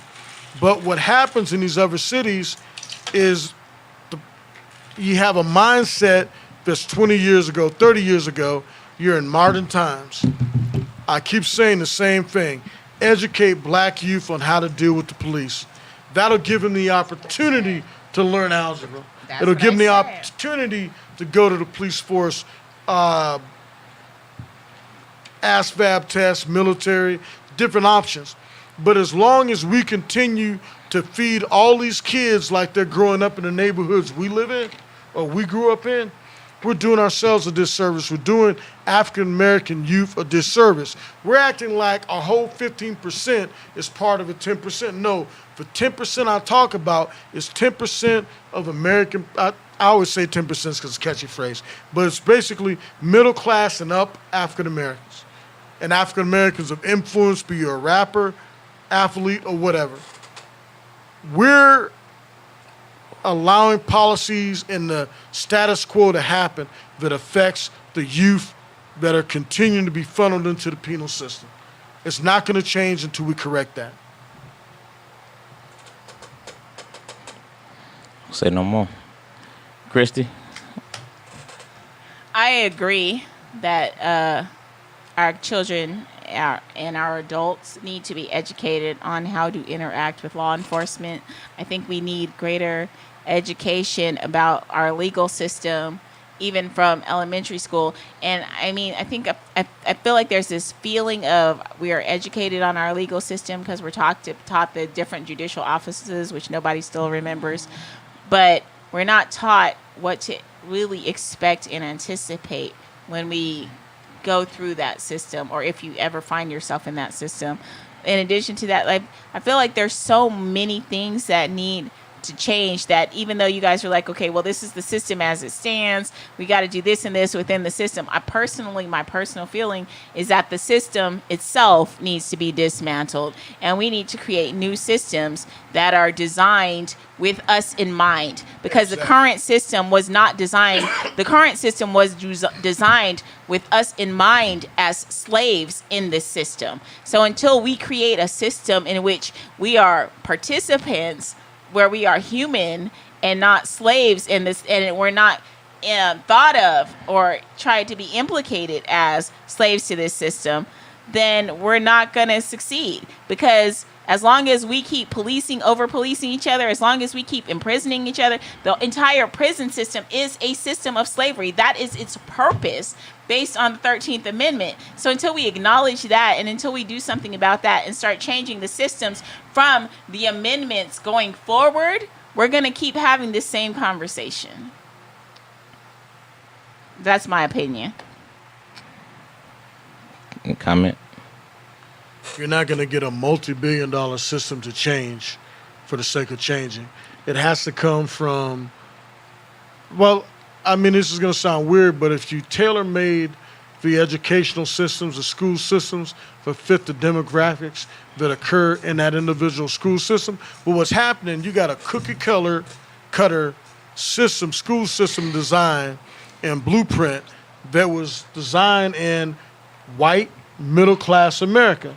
And you're putting that system and trying to say, bam, it'll work in inner city where the kids go to school because they don't get breakfast. They're on time to school because they want to get breakfast. They stay at school until lunch and then leave after lunch because they want 2 meals, and that may be the only 2 meals they eat that entire day. And Those are the meals kids aren't I'm even talking healthy. about reaching. I'm not talking about our kids or your kids or my kids. What I'm talking about are the kids that can't fend for themselves, because African Americans, our leaders, religious and otherwise, have allowed a system to create the uncleans.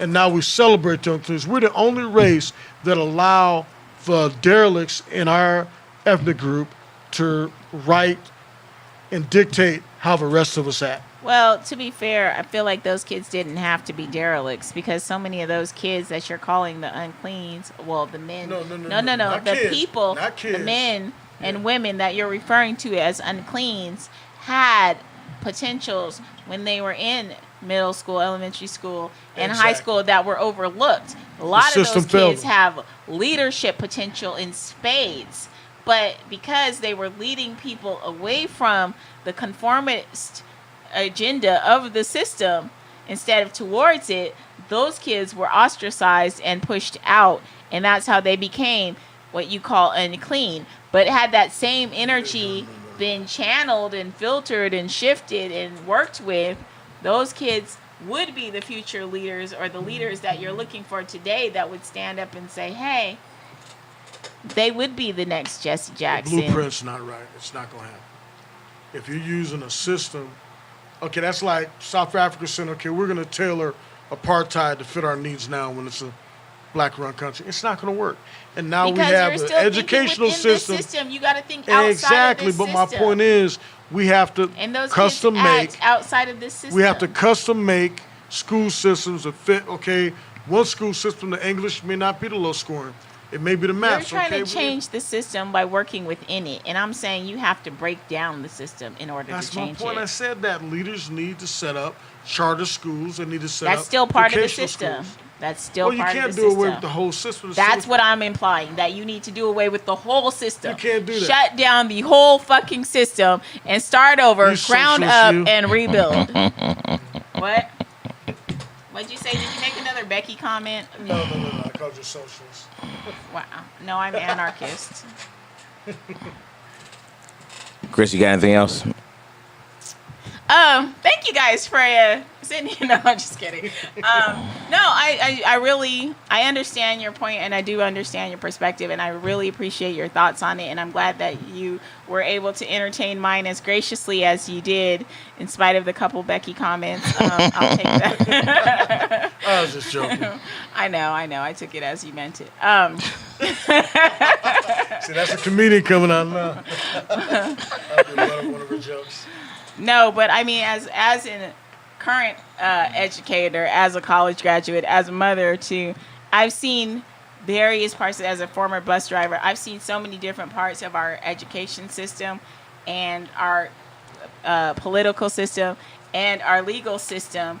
And from my perspective, it's all broken. And until we can actually just acknowledge that it's all broken and stop playing into it and start actually working to fix it, we're going to keep having the same problems, is all I'm trying to say. MJ. Closing.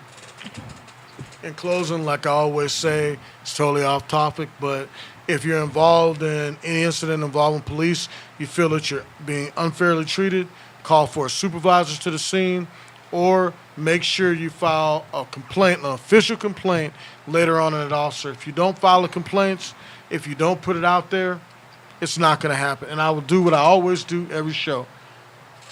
When you were incarcerated, did you feel that you were mistreated? Yeah. Did you file a complaint? No. Okay, thank you. 100. He's still batting 100%. Anything closing, Christy?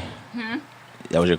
Anything closing? No, just, my name is Christy Gaynell. It's spelled Christ Y, because that's what my mom was thinking when she had me. Gaynell, Gaynell. And you can find me by that name on all of the social media platforms.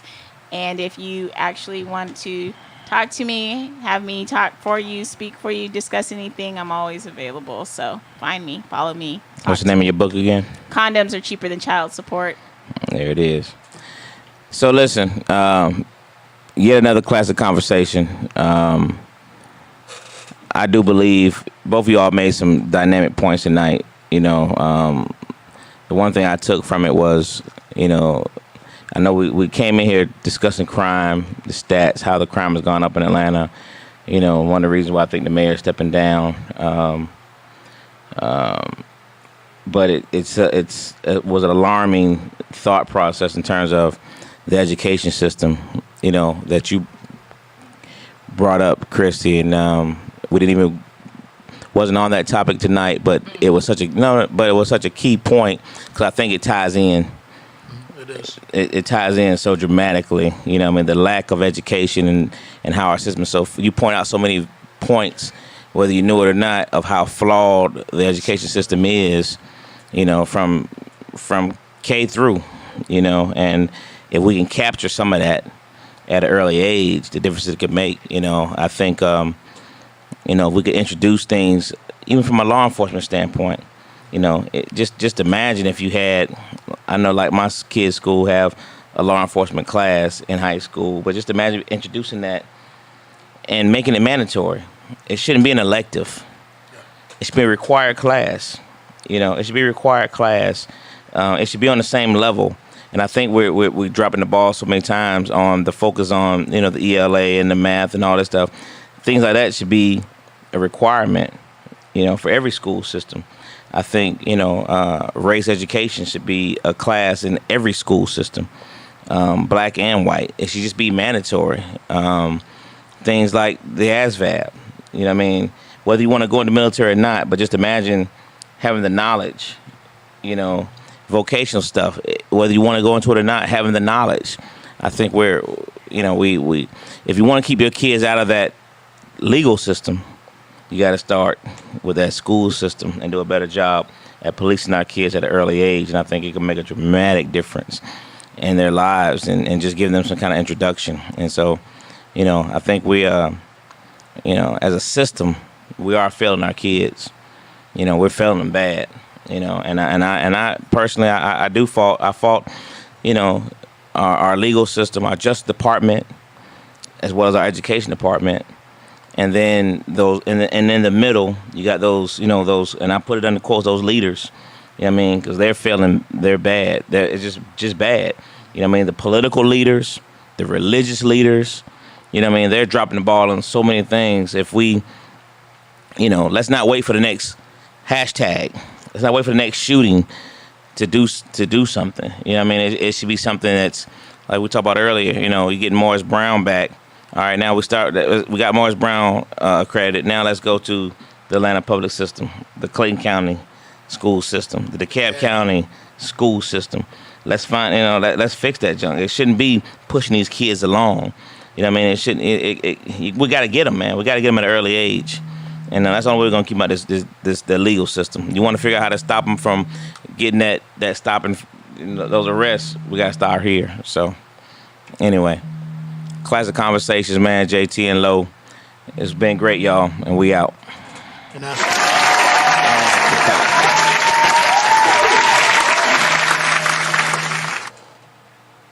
Outstanding. Always, Outstanding.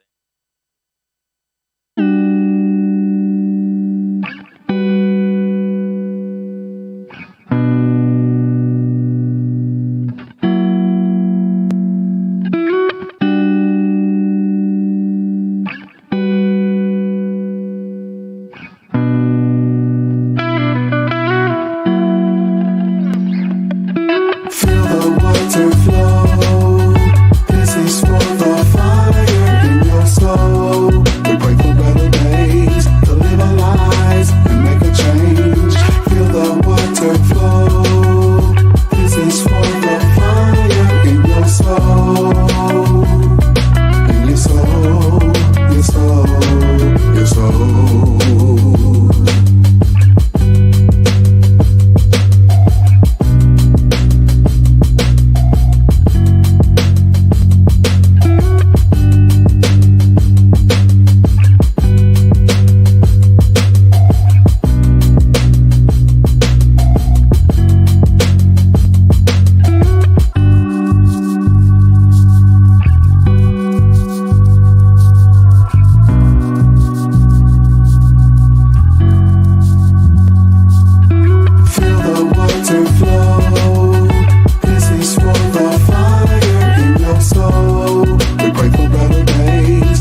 soul, in your soul, your soul, your soul.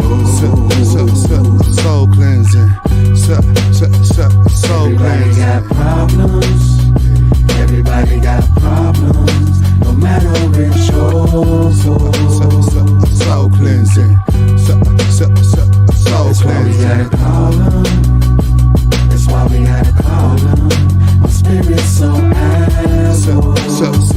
Soul cleansing, soul. Nearly lost my soul, nearly lost my faith. When I lost my brother, that's the day it went away. Mama cried, so did granny did too. So lost, so hurt, I ain't know what to do. So I yell, and I cuss up at God, like why in the fuck?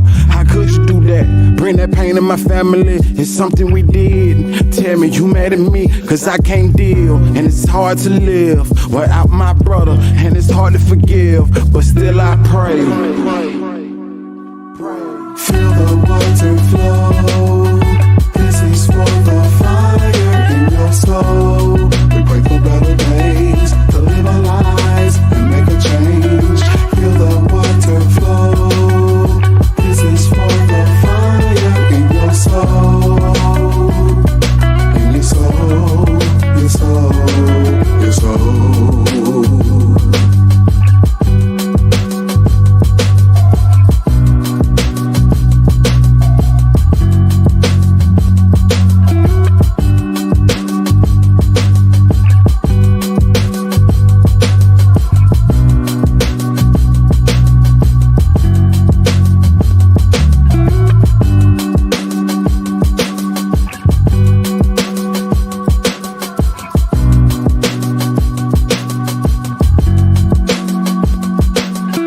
Feel the water flow.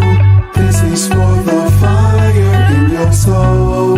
We pray for better days, To live our lives and make a change. feel the water flow. This is for the fire In your soul, in your soul, your soul, your soul.